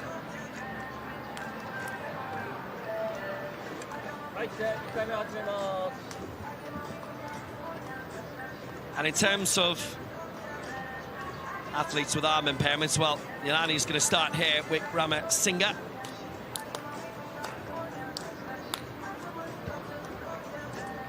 Well, if she can start with something nice, something towards 5 meters, that will be very welcome indeed for her.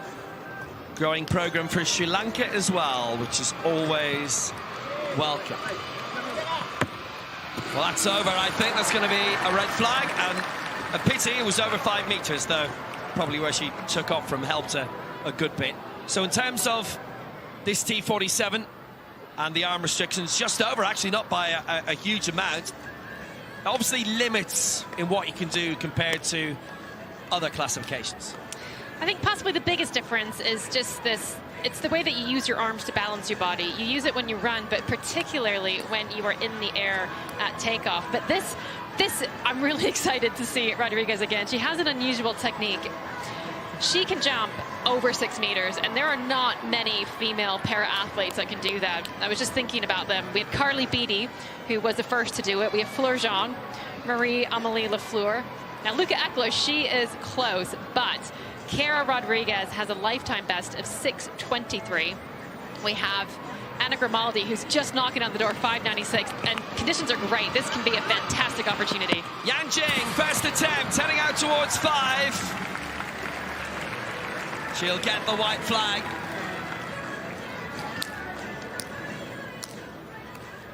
Well, Yan Jing in her first World Championships at the age of 21 still. And looking to make a very, very good impact. Planted herself down really well. It's a championship debut, actually, from what I can see. T46 she is. That's 472. That is the early lead. Now Anna Grimaldi.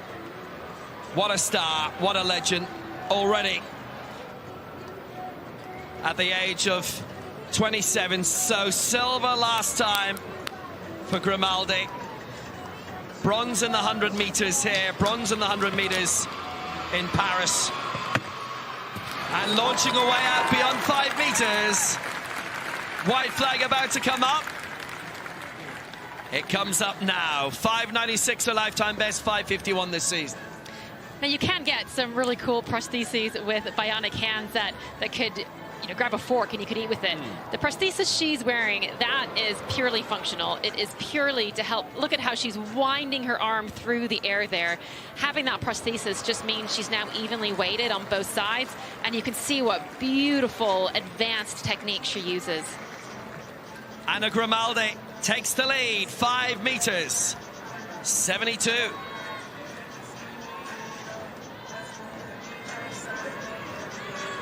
So next up, Echevarria Felipa for Cuba.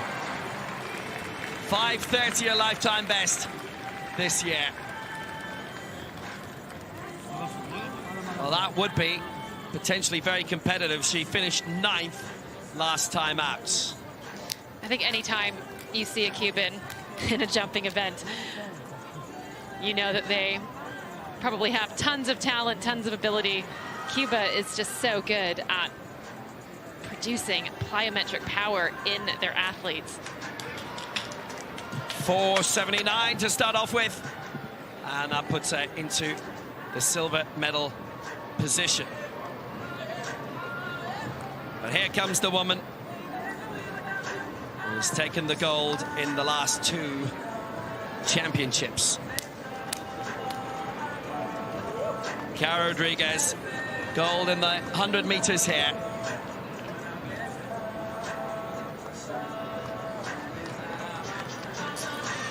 And on the way, world record 6:23 in Paris last year. And away she goes with the lunge forward, feet forward, almost like a karate kick, white flag. It's a unique style, but it serves her so well. It's definitely unique, and within sport, within sprinting, within jumping, you will have coaching frameworks and you will have these ideas of what standard technique should look like. But at the end of the day, you do whatever works for you. And what she's doing there is incredibly effective at kicking her heels up. Look at how high she gets them. And as you do that, what you're doing is you're just saving your legs from coming down early and taking away those final centimeters. 5:83, and Cara Rodriguez, the 2-in-a-row champion, is in the lead. It's the same 1-2 as last year in Paris. Bjørk Nuramark of Denmark.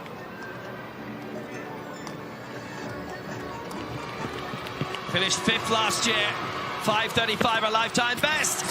Well, that's heading out towards that mark, maybe not quite making it, but still all the same.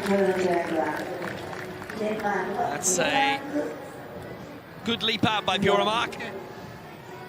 More traditional technique there, and I was just thinking back to Cara Rodriguez, if at some point we're going to have athletes coming and purposely copying what she does. It's beyond 5 meters. Seem to have come up with a little portmanteau of a name. Bjørk Nuramark of Denmark, 5:22. She goes into the bronze medal position. She was 5th of the last Worlds, 5th of the last Europeans, and this woman is making magnificent strides. You remember she had that car accident at the end of 2022. Within a few weeks, she was training as a para-athlete.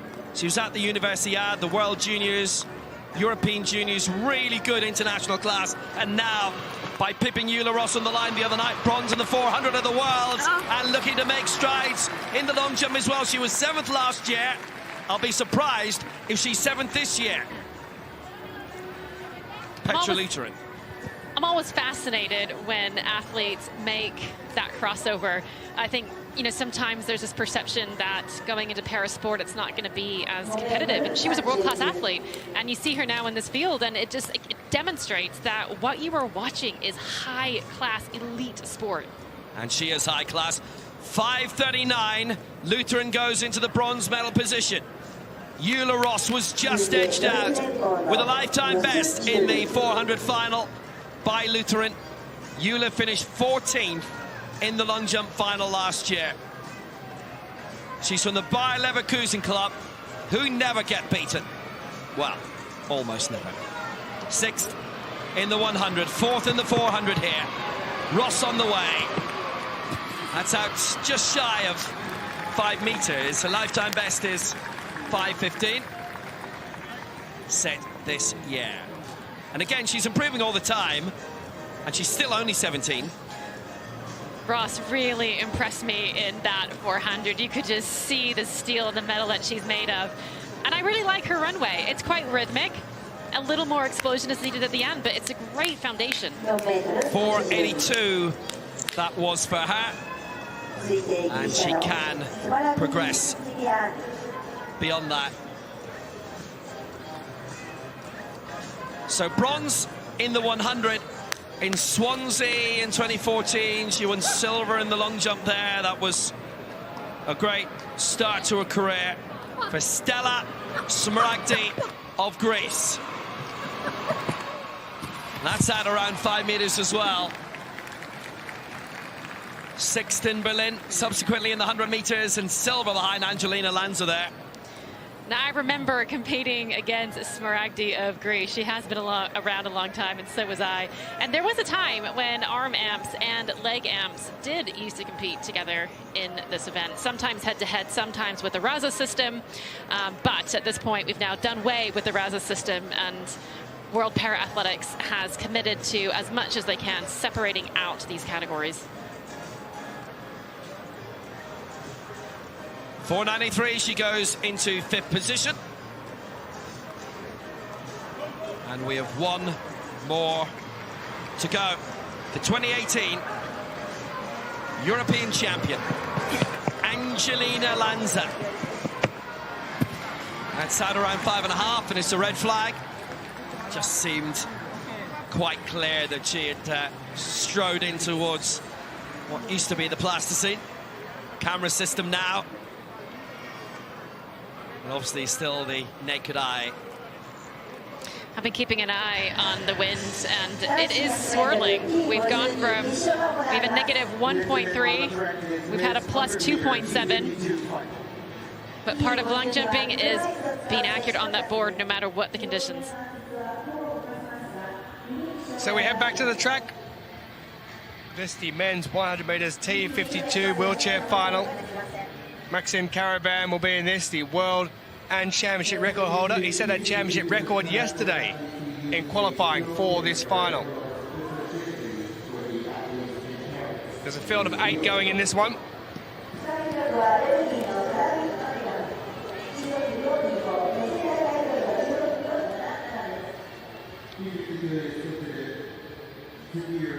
So Caravan goes in lane 5. He's already won gold over the 400 meters here. He's the reigning champion in this one. And he's also going in the 1500 meters as well. So looking for a treble at these championships. Very impressive when he won the 400. Looking to do the 1 and 400 double. He did it last year as well in Paris. Next to him will be Torres of Colombia. Season best in his heat. We do have all 4 medalists from last year, all 3 I should say, all 3 medalists from last year in Paris. Well, this man failed to make the 400 meters final. He won silver in the 2018 Europeans in Berlin, and he's the current European champion, beat Bush. Tomoka Sato of Japan, season best in his heat. He won silver in the 400 meters. Salvador Hernandez Mondragon of Mexico, silver in the Pan American Games last year, season best in his heat as well. But Maxime Caravan will go favourite. The Belgian championship record holder from yesterday, gold already in the 400 and defending champion. Christian Torres Ortiz of Colombia, also a season best in his heat. He'll go in the 1500 meters tomorrow, bronze in the Pan American Games. Ito Tasua, bronze over 400 meters. He's the reigning Asian champion. Perez Suarez of Mexico, the second of the Mexicans in the field. Just missed out in the medal in the 400. He won bronze in Paris last year. And Fabien Blum, who went through as a fastest qualifier. He was a silver medalist last year in Paris. So a field of 8 to go On your marks. in the men's 100 metres T52 wheelchair category. The second most impaired wheelchair category. It's a busy schedule for the T52s. Set. Now look out for the man in the red in the middle there. Caravan, but getting away really quick is Torres Ortiz. But here comes Maxime Caravan. It takes him a while to warm up, but when he gets going, he's very fast. Just watch for that time there. 16:79. Well, inside of him, looks like Hernandez Mondragon has picked up the silver medal. 16:79 the time, so he's just outside by 2/100ths of a second of that championship record he set yesterday. It's Japan through Sato Tomoki who take the bronze medal in 1791. Just dipping out Torres Ortiz, who looked like he may have got it. Now it's Mexico who pick up the silver, but it is 16:79 for Maxime Caravan. He's going to go in the 1500 as well. He's got gold now in the 1 and the 4. He could make it a triple. Torres Ortiz in lane 6. He just gets out so fast. It actually wasn't a fantastic start for Caravan. You can see there his chair didn't quite go straight. That front wheel was bumping a little bit, but once he gets into his top end speed, no one can touch him. And we had this fantastic view at the start of the race of all the gloves, and I had a few questions on the gloves. And just to note, they're very individual. You don't go out and buy one like you would buy a helmet. Lots of athletes will choose to shape them themselves with plastic. A lot of them are 3D printing right now, and you can just see the way Caravan is punching those hand rims. You have to make sure you have the best connection possible between your hands or between your gloves and that rim. Now, you talked about the wind speed there before. That's a negative 1.6 going into their face. So we had a championship record yesterday. We had season bests everywhere in the heats going through. So the wind has made a slight difference. There are no season bests. There are no championship records. But we do have that man there, Maxime Caravan, taking gold. So Cara Rodriguez, the 2-in-a-row world champion, leads the 2-in-a-row Paralympic champion, Anna Grimaldi. This is some joust between these two.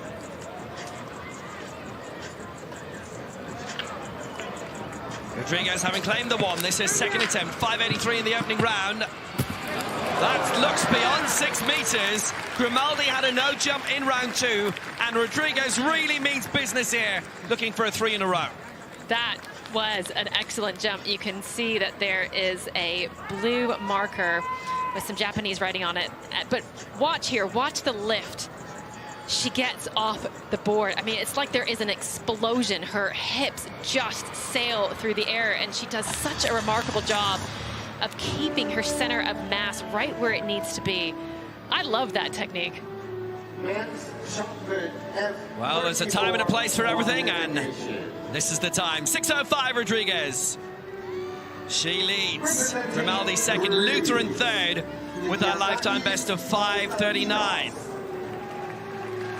Bjørk Nurremark of Denmark. So 5:22 has her in 4th place. She was way down the list. No, she was 5th last year. She's 4th now. That looks to be an improvement. It will be a white flag for Nurremark. 5:35, her lifetime best, and it might be under threat here. That was a nice looking jump from Nurremark. I always watch the way athletes run into the board, and it's generally a good sign. If you can't tell that they're preparing for a takeoff, that is one of the best ways to carry that speed through. Again, you can see a completely different technique to Rodriguez, but still very effective. Bjørk Nurremark has never won a major championship medal before. She is in bronze. She overtakes Lutheran. There may be a big story coming here. Petra Lutheran has an instant rider reply. The 400 meters world championship bronze medalist. 5:39 a lifetime best, but she needs to go further. That is a sensational effort. She might just have done it. It's a white flag. Nothing tests you as a long jumper than standing on the runway, preparing for your jump, and watching as someone in front of you just eclipses the mark that you set. She was sitting in 3rd place, Normark came and kicked her out, but... Oh, look at that. 5.66. She's only 6 centimeters off the silver medal. Lifetime best by a huge way. It was 5.23 coming into today. She has added 43 centimeters to it. Lutheran and Normark are putting in the performances of their life. So suddenly, Anna Grimaldi, silver in the last 2 world championships, gold in the last 2 worlds. Really under pressure from Lutheran. Rodriguez happily ensconced in the lead. 6.05. Here's Eula Ross, 4th in the 4, 6th in the 1. And she was in 3rd place for a long time, heading towards the line in that 400 final. 4.82 in the opening round, and that might be a bit of an improvement towards it. This is why you have to stick with the long jump and watch field events the whole way through, because you can never predict what round it is going to hot up in. Yeah, she was down the field, 14th in the long jump last year, was Eula Ross. She'll be a lot higher this time. 5.04. She is in 6th place. She goes above Stella Smaragdi. And now here is Stella Smaragdi. So silver in the 1 in the long jump in Swansea in 2014 at the Euros, silver in the long jump 2018. She's had a couple of 5th places at World Championships before in this. That's out beyond 5 meters, and it's a white flag. This is where she enters the fray too. 5.42 her lifetime best, will be just shy of 4th right now.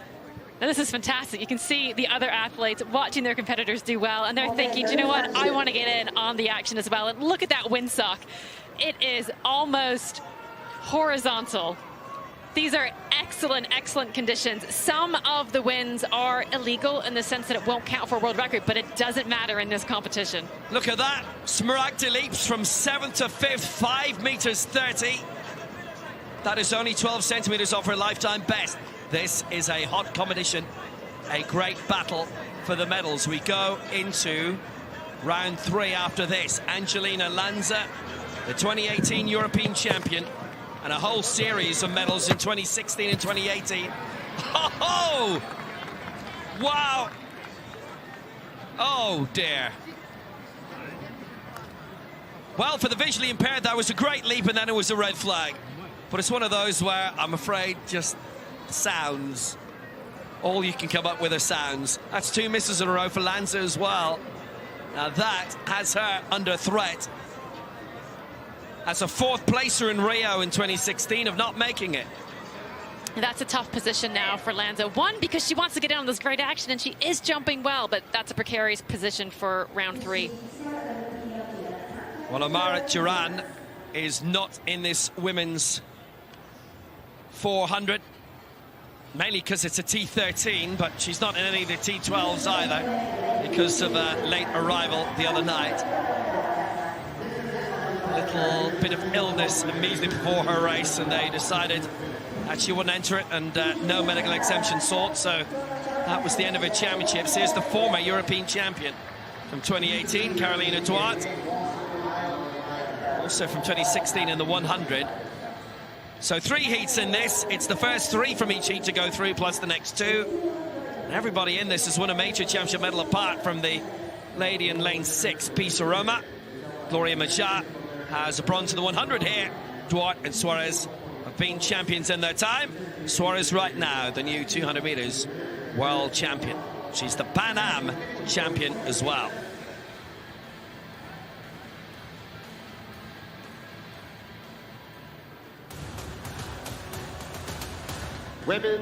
So T13, no guides in this, but we only have 4 in this heat.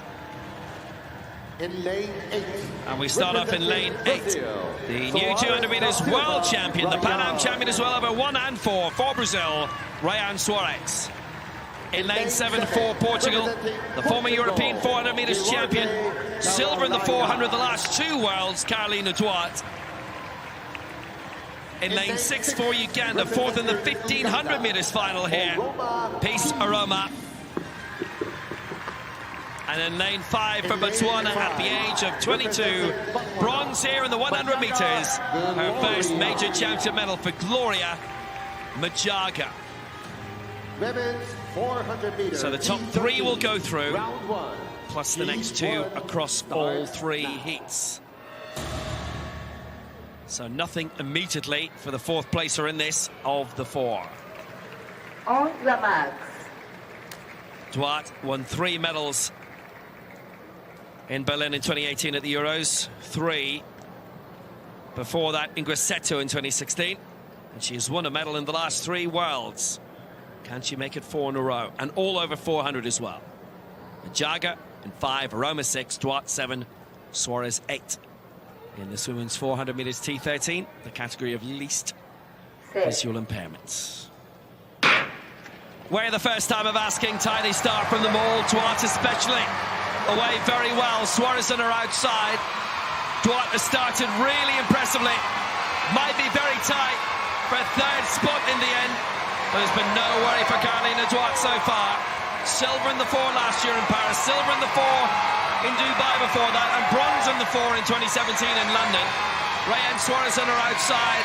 Good pace from her, having taken gold in the 200.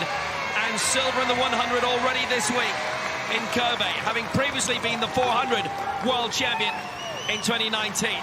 Suarez slightly out in front, Duarte in 2nd, and the big fight right now is for 3rd, and that last qualifying spot from this heat.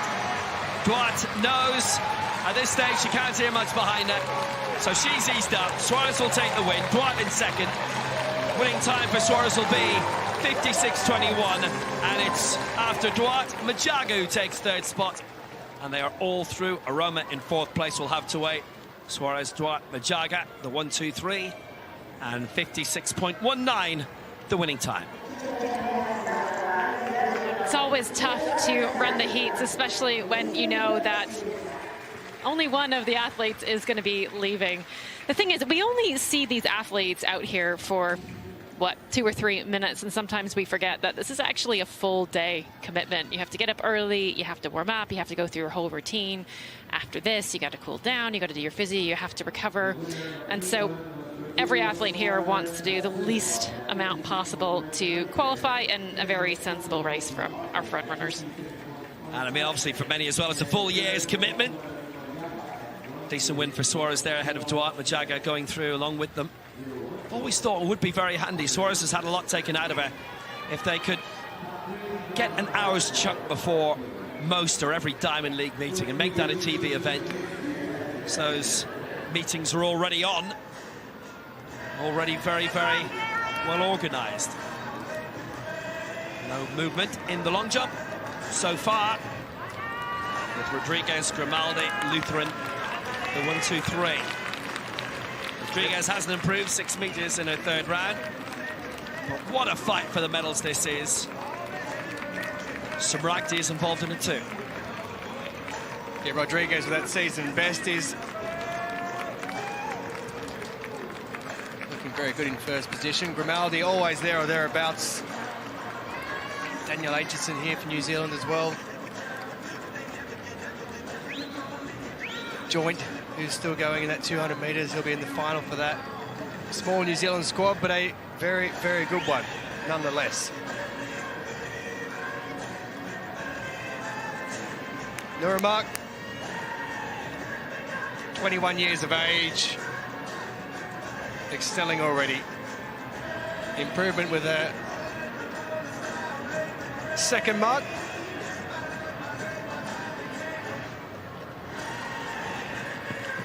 So here she goes again for number 3. And that is up over the 5 meters, but it won't be as far as the one from a little earlier.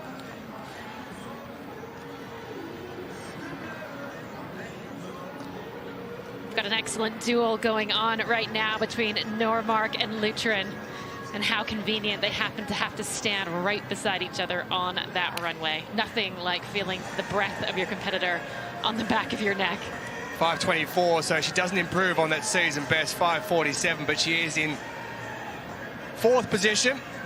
A season, a lifetime best, I should say, for Lutheran with her second of 5.66. So she's 13 centimetres behind Anna Grimaldi, who's up in the silver, but she's just ahead of Niramark of Denmark, who's fourth. Lutheran with a third, and that is out there as well, around the 5.66 that she's set with her last jump.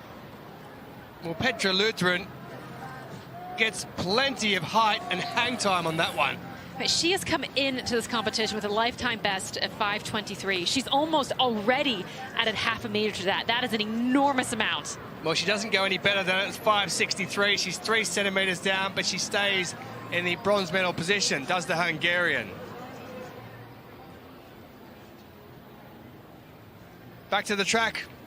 It is the second heat, and the women's 400 metres T13, the least of the visual impairment categories. There are 5 who are going in this one. That means that whoever finishes in 4th position will go through by the quirk of the qualification system. There are automatically 3 that go through from each of the heats, semi-finals, whichever you like to call them.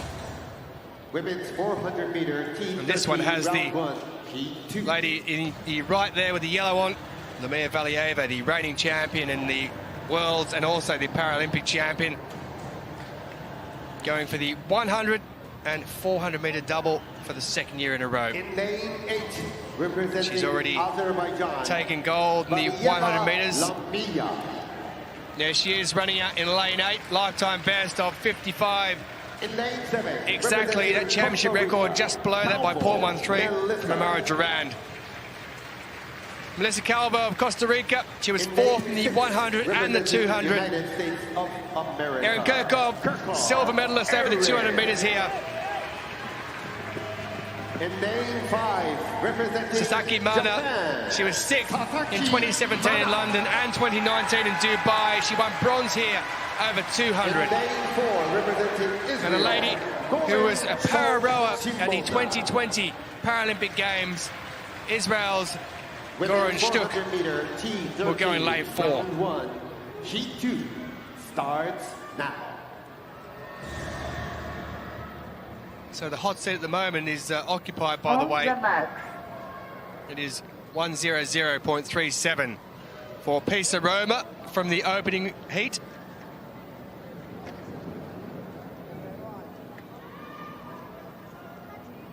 Now that'll be a battle between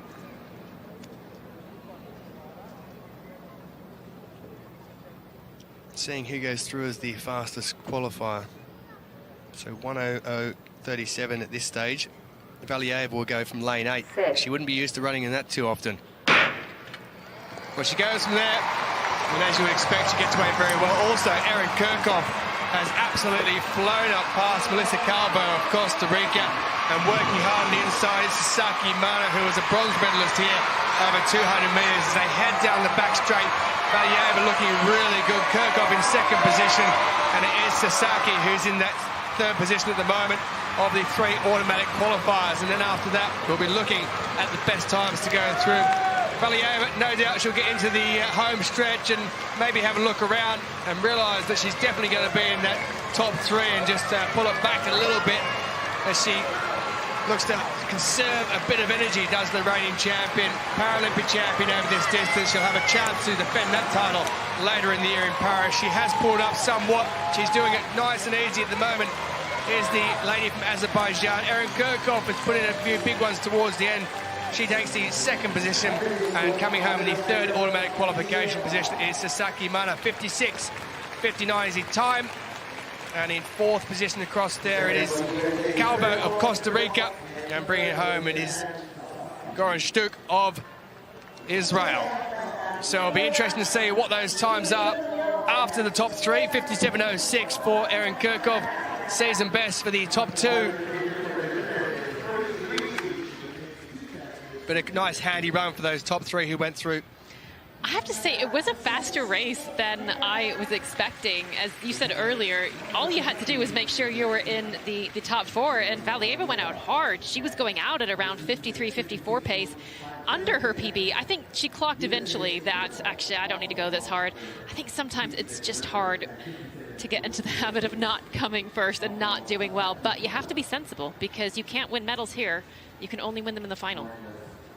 Well, the only one who's going to miss out, despite setting a season best, is the Israeli, Simona Goran-Stuk, because Calvo, because of the way this is, with 9 in the two heats, there are the first 3 that automatically go through, and then the next 2 fastest. So it does mean that Melissa Calvo, despite being a 104.90 there, she will go through with peace of Roma. We have had some big action in the women's javelin throw F54. This is our world record holder, 2-time Paralympic champion. Now, we didn't see her at last year's World Championships. This is why she is so good. 19:33 with her opening effort, launching herself right up the leaderboard into the top position. We already saw her this week. She competed in the shot put, finishing in 6th, but this is her favored event. So she has finished her campaign for that World Championship title. However, there are still 2 more throwers to go. So she's done her work. She's back in the shade. A slight smile knowing she will go home with a medal. But which color will it be?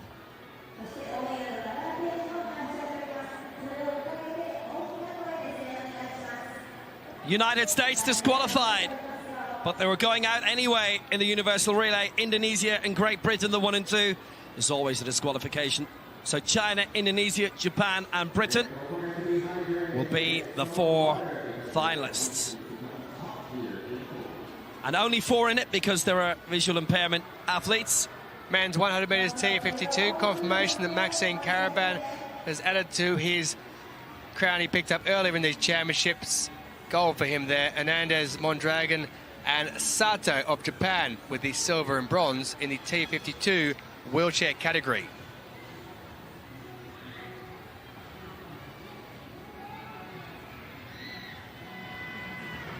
Very nice day again.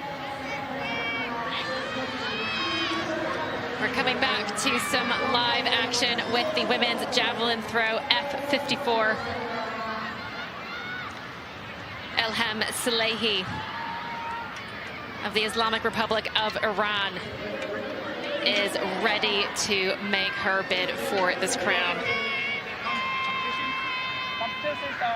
43-year-old was 5th earlier in the week in the shot put. But Salehi was 2nd at the World Championships last year, setting a PB, a lifetime best of 17:08. So we know she is a championship performer. She likes the big stage. That one falls just shy of the 17-meter mark. Her lifetime best, 17:08. But in order to get into that top spot, currently occupied by Nigeria's Ugwanwa, she's going to have to set another lifetime best.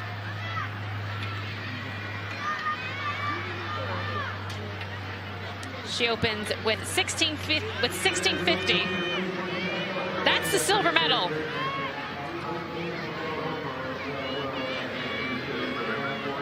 There's only one athlete after her, so she will be on the podium. Now, Iran has already picked up 10 medals in the throws. So dominant in this area, and that's one of the reasons why they're sitting 10th on the table.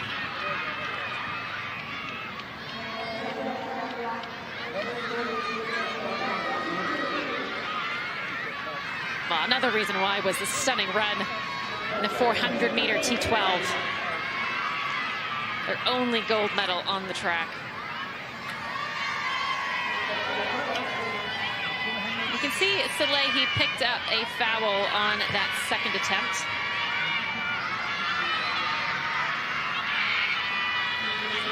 Just to her right. We can't see him right now. There is a gentleman sitting with a red flag and a white flag, just like we see in the long jump. He's watching to make sure that there is no lifting of the buttocks, I think is the best way to put it. And it is important because your technique will change. You would throw very differently if you were able to use your legs in this event, in terms of you could push off the chair, and they have to make sure that that doesn't happen in this event. I can tell you that mark came up at 16:48, just 2 centimeters shy of her best attempt so far. So no improvement there, but she will get a bit of a break if she wants one. Sometimes, if you're feeling like you're in the flow, you don't want to stop. That's our leader. Looking on with a poker face. Knowing it might be a little too soon to celebrate, as we are still going to see Kurbanova from Uzbekistan. She'll come up after Salehi. And Kurbanova is very good. She's learning very quickly. She's learning how to win medals as well. That gold from the last championships, also the Asian para champion and silver medalist from Tokyo a few years back. So she's looking ahead to this year. This lady here is looking ahead to the next 3 throws that she has. Because she has some work to do. Does the silver medalist from Paris last year. That lifetime best of 17:08. Bronze medalist in the Asian Games last year in the Para Games, but doing her best to try and chase down the double Paralympic champion who's at the top, Flora Ogunya of Nigeria.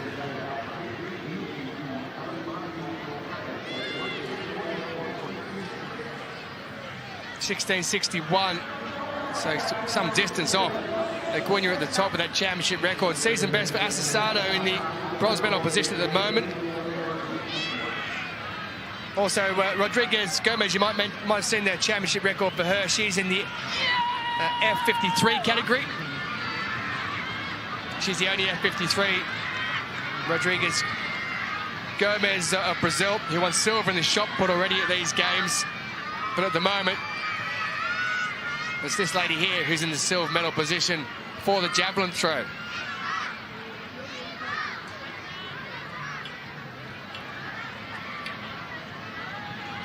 At the moment, I feel like Iguan was 1933, might be a little bit too far, but with her final throw, there still is a shot at a lifetime best, which currently sits at 17:08. And you can see she's been pretty consistent there, around about the 16.5 meter mark. It's nice to leave with a medal, and it's nice to leave with a new lifetime best. That's not going to do it. That is her final attempt, and while that might not be a lifetime best, Salehi will be going home with a medal. You can see there that attempt actually has a red flag. Yeah, only one to go now. It is Kurbanova who is up next, the defending champion. Women's javelin throw, F54. We'll come back to that, but now it's time to head back to the track, and we're into the last track events of the morning. Yeah, it's the men's 800 meters T34, coordination impairment, wheelchair racing, and we have again one of the ultimates in this. First of all in lane 8 for the United Arab Emirates, 4th in the Asian Games in 2018 and 5th in the 100 here at the Worlds, Ahmed Nawada.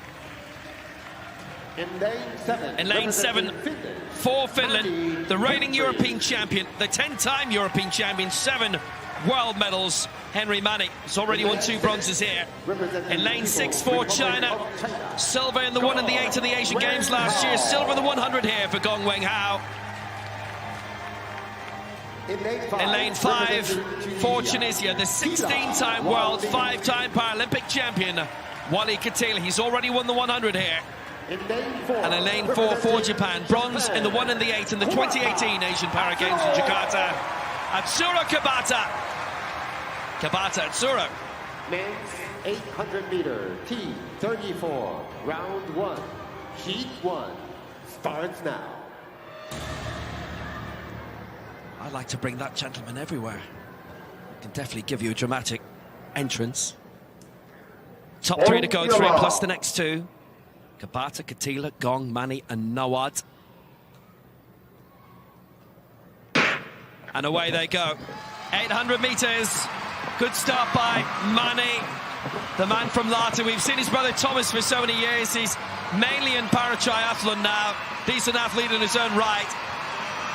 Katila in lane 5, pushing up well. The 21-time global champion now. Gold in the 1 and silver in the 4 here. Gong at silver in the 1. Mani with bronze in the 1 and the 4. And now they cut inside. Wally Katila out in front. And Gong in second place behind him. And a little bit of a gap there. Mani in third. It's the top 3 to go through. Decent progress being made by Wally Katila. Been winning major championship titles going back to 2013. He won 4 golds in Lyon in 2013, 4 then in Doha, 4 in London. He takes the medal first with Gong in second place. At this point, the race is happening in the back. Both Katila and Gong know that, look, they just need to stay ahead. They need to stay safe. We don't want to see any crashes, but really the action is going on behind them because we have 10 men across the 2 finals. Only 2 will go through, and you'd much rather guarantee your spot, and there that second pack goes. It had to come, it had to happen. Gong and Katila are looking for the victory in this heat. They're both going all out, but they will both be through anyway. There's no doubt about that. And Nawad, who hasn't won a major championship medal before, well, he wants his place in the final. He's going to finish third. Wally Katila will take the win. Gong in second place. Nawad in third. 1:41.55 the winning time. Kabata in fourth. And surprisingly, Henry Mani in fifth. Will have to wait. Mani has been a bronze medalist in the 800 before. He was a European champion in 2018 in Berlin. Mani's going to have a dramatic wait. Nawad is through. He pounced really well. So his first 2 World Championship finals come here. Championship record as well. Wow. They really went for it towards the end. 1:41.55. That's something that almost got lost in the knockings of it. Gong inside it as well, I have to say. Impressive. Well, hopefully that's good news for Mani. Hopefully that says that this was a fast heat. Again, a very sensible qualification, but I did like the move from Nawad at the end. He's just at a screen right now. He was the athlete with the white t-shirt, just making that breakaway from the pack at the perfect time to ensure his qualification spot. I have to say about Nawad, that was a good win by Katila, by the way. A little bit of a psychological advantage for him over Gong going into the final. But Nawad in third. He's still only 21. He's been in 2 World Championships previously. He'd never qualified for a final before. And he just wanted to make sure now. So that's a nice lift to the career. 4th in the 800 at the Asian Games in 2018. Katila, Gong, Nawad, and actually now Kabata are all through due to the mathematics of it. And Mani down in 5th. Well, interesting. I can tell you, by the way, in the long jump, Kira Rodriguez has moved on to 6:09, 30-centimeter lead. Wick Ramasinghe has made it. Yan Jing and Angelina Lanza, the World Championship bronze medalist, London 2017, 4th in the Rio Paralympic Games. They are out. Wick Ramasinghe in 7th position, 5:08 at best so far, and around 5:08. That will be as a really good Rio final. Remember calling that alongside your good friend and mine, Steve Robiliard. If you're watching, very good morning, Steve. 5:08 for Wick Ramasinghe. And this is good progress to her career, I have to say. 5:05. Stays in 7th spot. She has her lifetime best from earlier on. It's just been the case that Rodriguez has had the better of Grimaldi in the World Championship outings, and Grimaldi has had the better of Rodriguez when it's come to their two Paralympic Games jousts. It is really sizing up well for Paris. Grimaldi from Dunedin, yet to win a World Championship gold.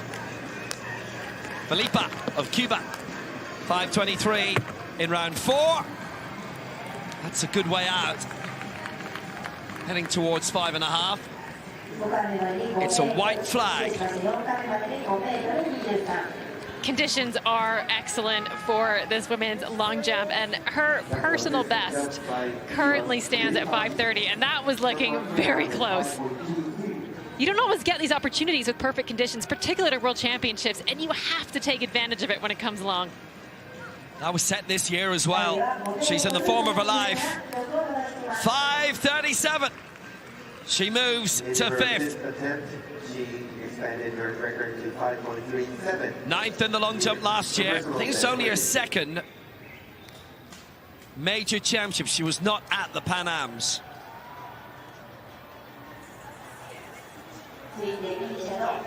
So the final track event of the morning session, the men's 800-metre T34, the second heat. This one sees the former Paralympic and world champion, the current Asian Para Games champion, Mohamed Al-Hamadi, go in this one. Wally Katila with that championship record in the opener. So this one only sees 4 go. Al-Hamadi won't start, so that is the reason why we saw in the last one that we had 4 automatically go through, because of the mathematics. It means that the former Paralympic and world champion, the current Asian Games champion who won gold here over 400 metres, will not be going in the 800 metres. So a space in lane 7, but there's a space to go through. 1:46.98 for Kabata. Mani, 1:47.60 are in the hot seats.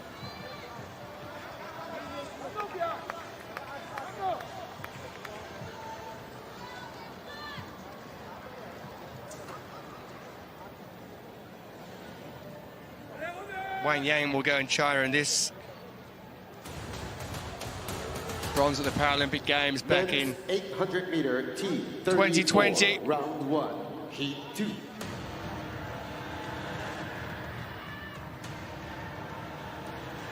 Ali Rashid of Qatar, 20 years of age.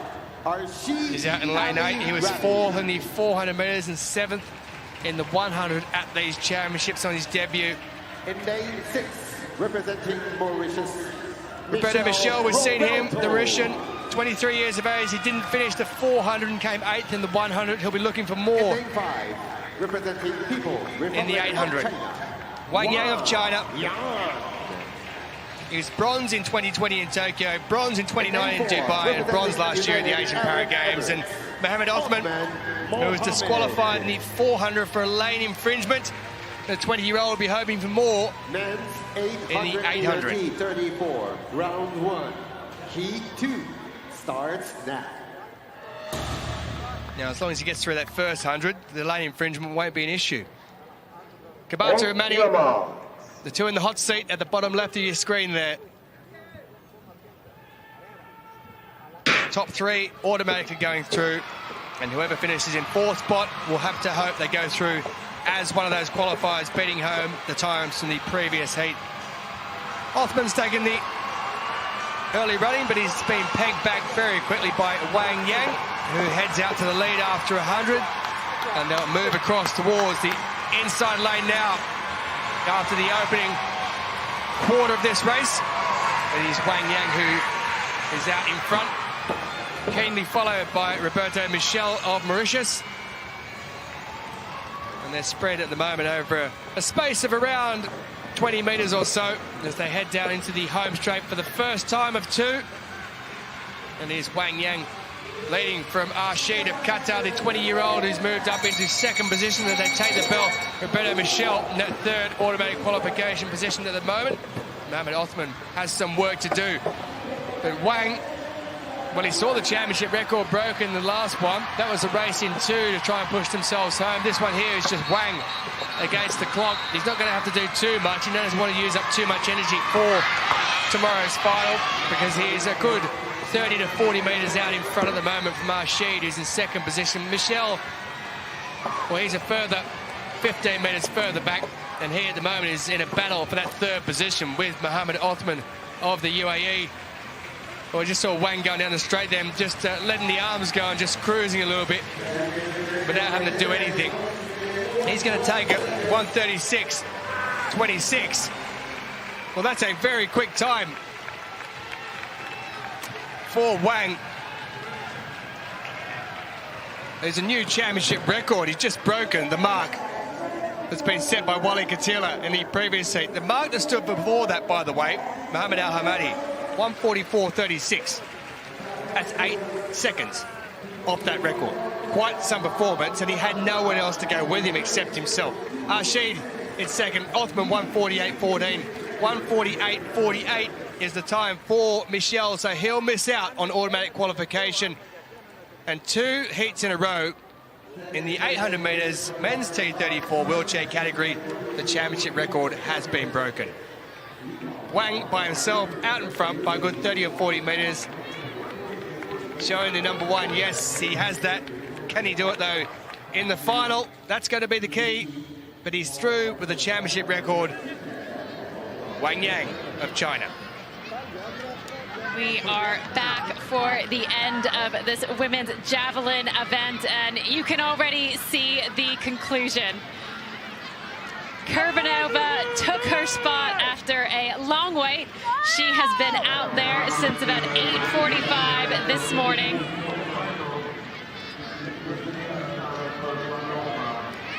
And with her very first throw, she has clinched this title. She made her World Championships debut in 2019, 6th in the javelin. She was then 2nd in Tokyo, 1st at last year's World Championship. She is a very quick study, and she has come back, finished at this World Championships with the new world record, 20 meters, 73. She is a fast learner, and she is a repeat world champion coming in and defending her title, one of the youngest women in this field. She's already won 3rd in the shot put this week, but this time it's gold. Another gold medal for Uzbekistan.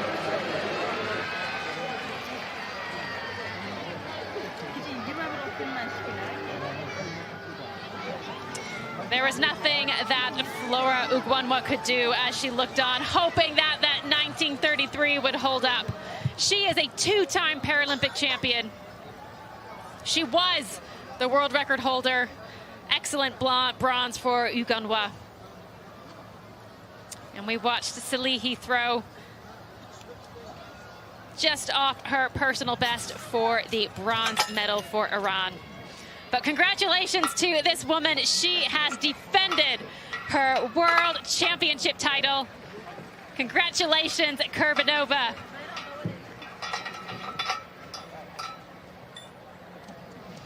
And this is the moment she gets to celebrate. And look at her there, orchestrating, wanting her flag for that camera. You can see the preparation there, the concentration. And that was a throw that did it, well over that 17-meter mark. You can smile, Kurbanova, you can let it out. We've seen some brilliant celebrations this week from our winners. Beautiful technique. Bringing that shoulder back as far as possible, then whipping the javelin through. That's what it feels like to be a world champion.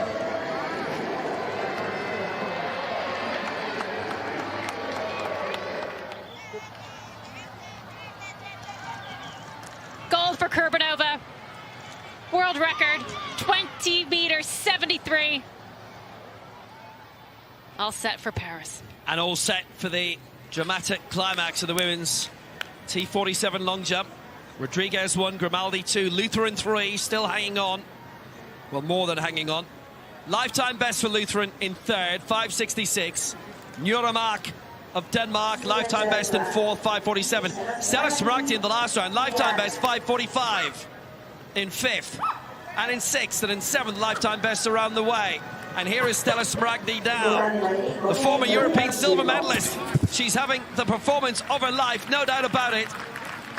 She is 21 centimeters off the medals, trying to get her first ever World Championship medal. It's looking like her fourth World Championship, fifth place, which is brilliant for Stella. This has been fantastic. I said conditions were great, and the thing I'm so pleased to see is that we have seen Smaragdi for so many years, and to be able to keep setting personal bests over a decade into your career is just fantastic. And what a feeling. You're used to doing it when you're young, and then they get harder and harder to come by as you get older. Those margins get smaller, but fantastic to see her setting a new lifetime best. Stella Smaragdi, she's still only 28. He's going to be around for a long time. That hasn't come in yet for Smaragdi, but Björk Nuramark comes now. Actually, she's a twin sister who's an athlete as well, Carla. Both from Vidovre. They were involved in art that they were making themselves for a long time. Another 20 centimeters would be something of beauty for her if she could extend that lifetime best. Now, her PB, by the way, 5.42. 5.47 was windy. Only just 5.42. Her lifetime best here. I'm not sure that'll advance, but for Björk Nuramark, who is still only 21, this is the performance of her life. She was fifth last year in the world. She's going to be fourth here. And this is going to be better. That was another fantastic jump. Another young athlete coming in and taking advantage of these amazing, amazing conditions. And she was close. She was there in the third medal position. And that's a fantastic way to end her competition. Lifetime best. Nuramark in fourth, Smaragdi fifth. A great battle for the bronze. They didn't get it. Anna Grimaldi will go now. Petra Lutheran skipped her fifth round attempt. And I think she's going to do the same in the sixth. She is a double World Championship medalist, which is fantastic. And by the way, I should say about Lutheran, she finished fourth in the high jump in the Youth Olympic Games in 2014. She was that world class. She is still that world class in para-athletics. Absolutely fantastic. Now, there is no high jump for her to do. There's actually not a high jump at all for women in para-athletics. And there are some similarities between long jumping and high jumping. The takeoff is similar, just very different directions for those vectors. Someone should start a campaign. Anna Grimaldi's had a great competition. Well, I think she's actually been timed out here. Grimaldi? There's a red flag. I wonder if that was for Lutheran. I'm just wondering, because Grimaldi was waiting there knowing what was going on. I think they finally, decided, despite her saying that she wasn't going to be jumping. Yeah, it was Lutheran, I think, they flagged out, who was having conversation there with her coach, and she could have gone for it, maybe. Lifetime best 5.66 for Lutheran. She takes the bronze medal. Based in the States now, has been for a good while. Rodriguez in the gold medal position, and Grimaldi the silver. She's had a bit of a wait. So I think she knew that Lutheran was going to skip, but maybe the officials didn't. Yeah, a bit of a worry for anyone supporting Anna Grimaldi there. Thought the red flag was actually going to be for her. It was for Lutheran, but here she goes. So 5.84, her best attempt. That was in round 5. Can she get another few meters to go beyond 6 for the first time in her career? It's not very far away. That would be a lifetime best if she goes beyond 6. She gets a white flag. It's a fair jump. It's been a fair competition for Anna Grimaldi. You can see a bit of a wry smile there. Bit of a slap of the thighs. She was close, and she'll know. Every long jumper will know these conditions are perfect. And she was trying, she was going for it, but just not to be on this day. But that is your silver medalist. 5.76. Grimaldi's lifetime best is 5:96. It's a season's best by a long way for her. The woman who's taken gold at the last 2 Paralympic Games. Great win for in Rio and defended well in Tokyo. And it is a 3-time long jump world title for Chiara Rodriguez of Ecuador. A second consecutive World Championship 100 and long jump double. 6:17 she's done already. That's close to a world record of 6:23. That's what that blue marker is. She's leapt out brilliantly. Best feet forward. It's been another golden day for Chiara Rodriguez, the 21-year-old. Magnifica.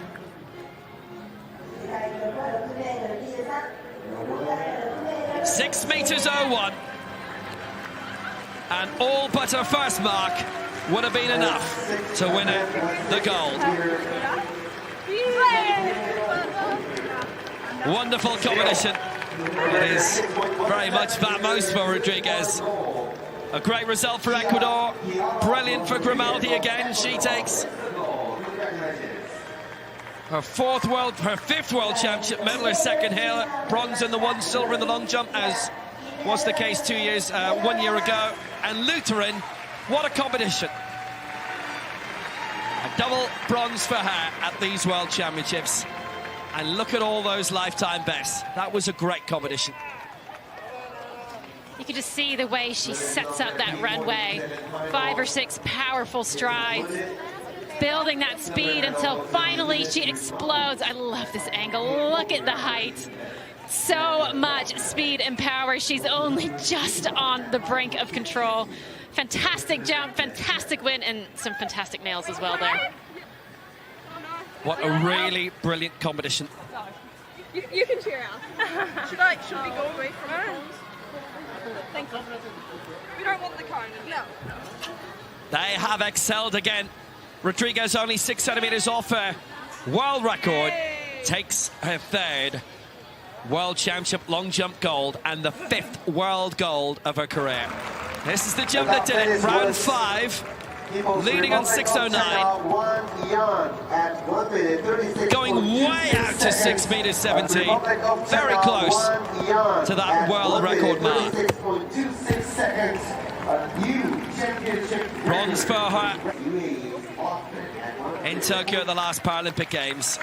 But Paris, this looks like a really, really hot competition. And just go through the ages. Rodriguez 21, Grimaldi's 26, Lutheran is 26, Nora Mark is 21, Smaragdi's still only 28, Felipe's 20, and Wickramasinghe, by the way, kudos to her at the age of 18.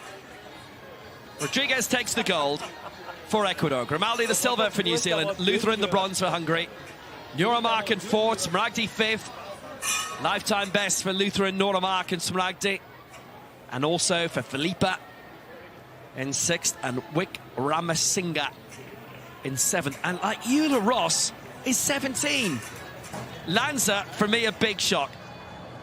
Not progressing. Women's shot put F12.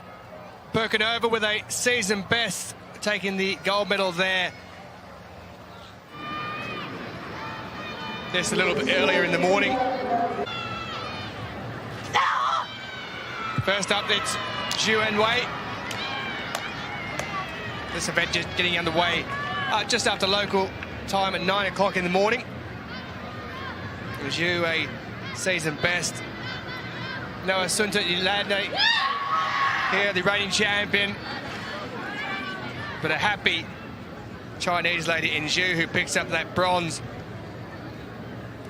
Zhao Yuping, also with a season best.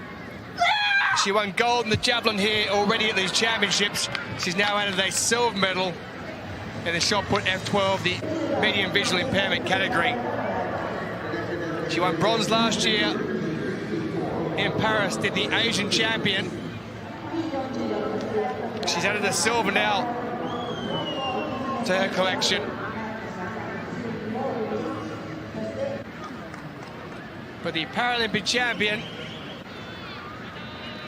the world champion. Season best of 13:05. She improves on the silver from last year. This time she takes the gold and adds the world championship title to her Paralympic title as she heads towards Paris later in the year. 2 meters short of her lifetime best. She won't mind though, she's taking the gold. So Birkenova with the gold medal, and is a Chinese silver and bronze. Season bests or lifetime bests right down the board. Also kicking off this morning's action was the men's javelin throw F54. Now we had the world record holder going in this. We had the reigning world champion. We had a world-class arm wrestler, and none of those were the ones who won. Now Sergei Makov is the world-class arm wrestler.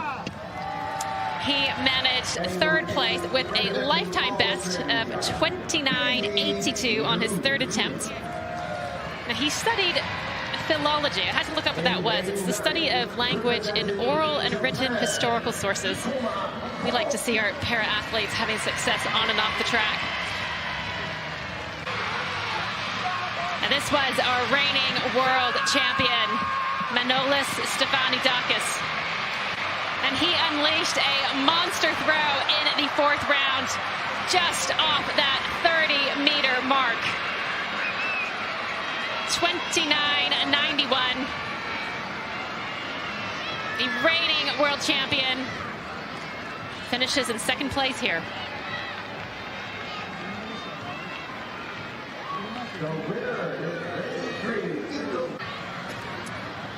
And that's because this man, Fuentes Yanez, you can hear the yell there, you can hear the effort.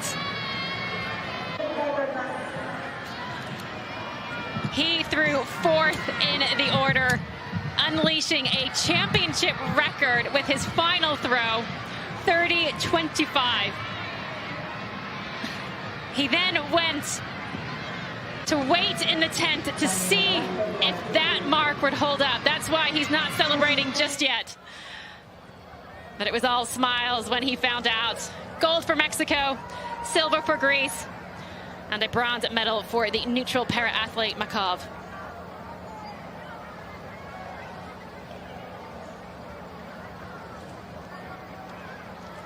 And we had another F54 javelin throw taking place. This time it was the turn of the women.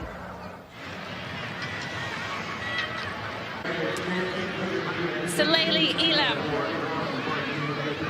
of the Islamic Republic of Iran. We already saw her. She was fifth in the shot put. But this is the favorite event of the 43-year-old. She set a season's best with her fourth attempt, throwing 16.61. It is another throwing medal for Iran. Already picking up 10 medals in the throw. Flora Ugwunwa getting herself ready, fired up for her throw. She comes in as the world record holder, two-time Paralympic champion, winning in Rio and in Tokyo. We didn't see her at the World Championships last year. And with her first throw, 19.33. And she had a bit of a wait to see if that throw was going to hold up. Because this woman, Nurkan Kurbanova, was lying in wait. She waited the whole morning in the shade of the tent for her turn, and on her very first go, the competition was won. Now she would improve that mark with her final attempt, her sixth round throw, 20.73, eclipsing the old world record mark set by Ugwunwa back in Rio in 2016, 8 years ago. World records don't last that long in para-athletics. That is your new world champion. actually defending world champion. She's done it again. Kurbanova taking the win and the world record. Ugrunwa in second, Salehi in third.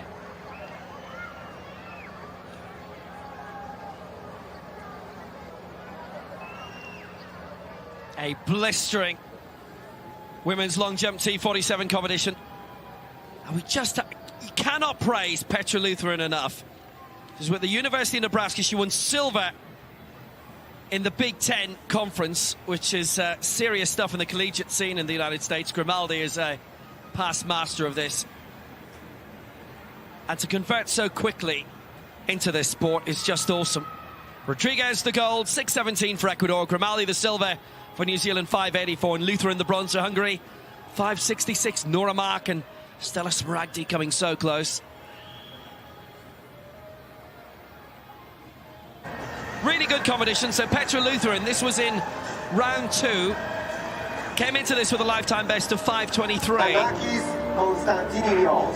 Really good high jumper in a past life, but now an excellent sprinter and long jumper, going out to 5 meters 66. Her previous lifetime best was 5:23. That getting the bronze, her second bronze of the week after claiming the 400 last night. Anna Grimaldi finished second last time out. The last 2 world championships, she's won gold at the last 2 Paralympics in the long jump, going out to 5:84 in round 5, getting into the groove, not far away from a lifetime best of 5:96. Silver for New Zealand. Another medal for the Kiwis here. But there is only one, Chiara Rodriguez. And for the 3rd World Championships in a row, she is the long jump champion. A double with the 1 and the long jump, just like Paris last year. Going out to 6 meters 17. A penultimate attempt, 6 centimeters off her own world record set at the Stade Charlotte a year ago. A very impressive athlete, a very impressive technique.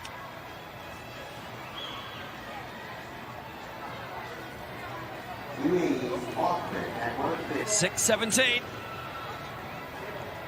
And she finishes top of the pile once more.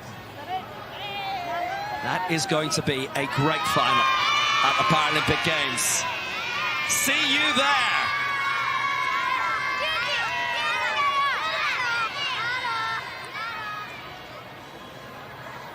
Rodriguez the gold, 6:17. Ecuador take it. Anna Grimaldi, New Zealand the silver. And Petra Lutheran of Hungary takes the bronze medal. Nora Mark, Smaragdi did brilliantly there.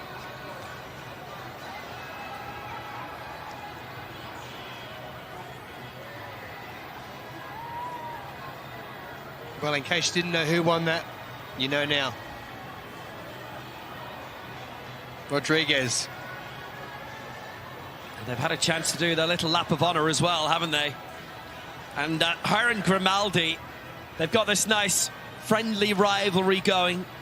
And now Lutheran's on the scene, and Nora Mark as well. This was earlier, women's 400 T13. Rayan Suarez the silver. Take it, Carolina Duarte. European record last week before coming here in Majaga. Through along with Peace Aroma. The second of those, the reigning world and Paralympic champion, Valieva, Kirkov and Sasaki, and Melissa Calvo of Costa Rica also going through. So that's how it looks. Peace Aroma and Melissa Calvo pick up those lucky losers positions. Suarez de Silva, the fastest of all, at 56.19 heading into the final. So the second heat in the men's 800 metres T34. Wang Yang with that championship record going through with Othman and Roberto Michel there. So this was the victory coming through for Wang.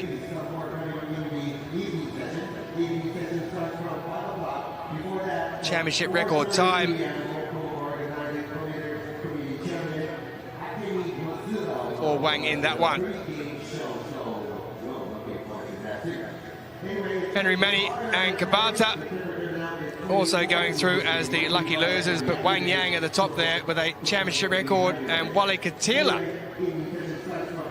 championship record in his category as well.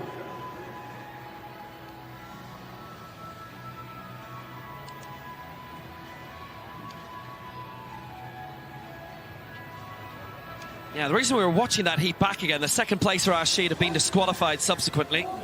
Ottman promoted to second and going through, and Michelle as well for Mauritius, who are one of the teams of the week. Well, that's the morning session done and dusted. They've enjoyed themselves. We'll be back again for the evening session. Only 3 sessions left in these championships. This is day 8 of 9. 7 in the morning session this morning. There'll be 9 going this evening in the goal, 4 in the field and 5 on the track. We'll have a big crowd in for that one, no doubt, as well. It culminates with the final of the 4x100 Universal Relay. For me, Tulson Tollett, Will Downing and Steph Reed. Until this evening, 5 p.m. local time. Bye-bye for now.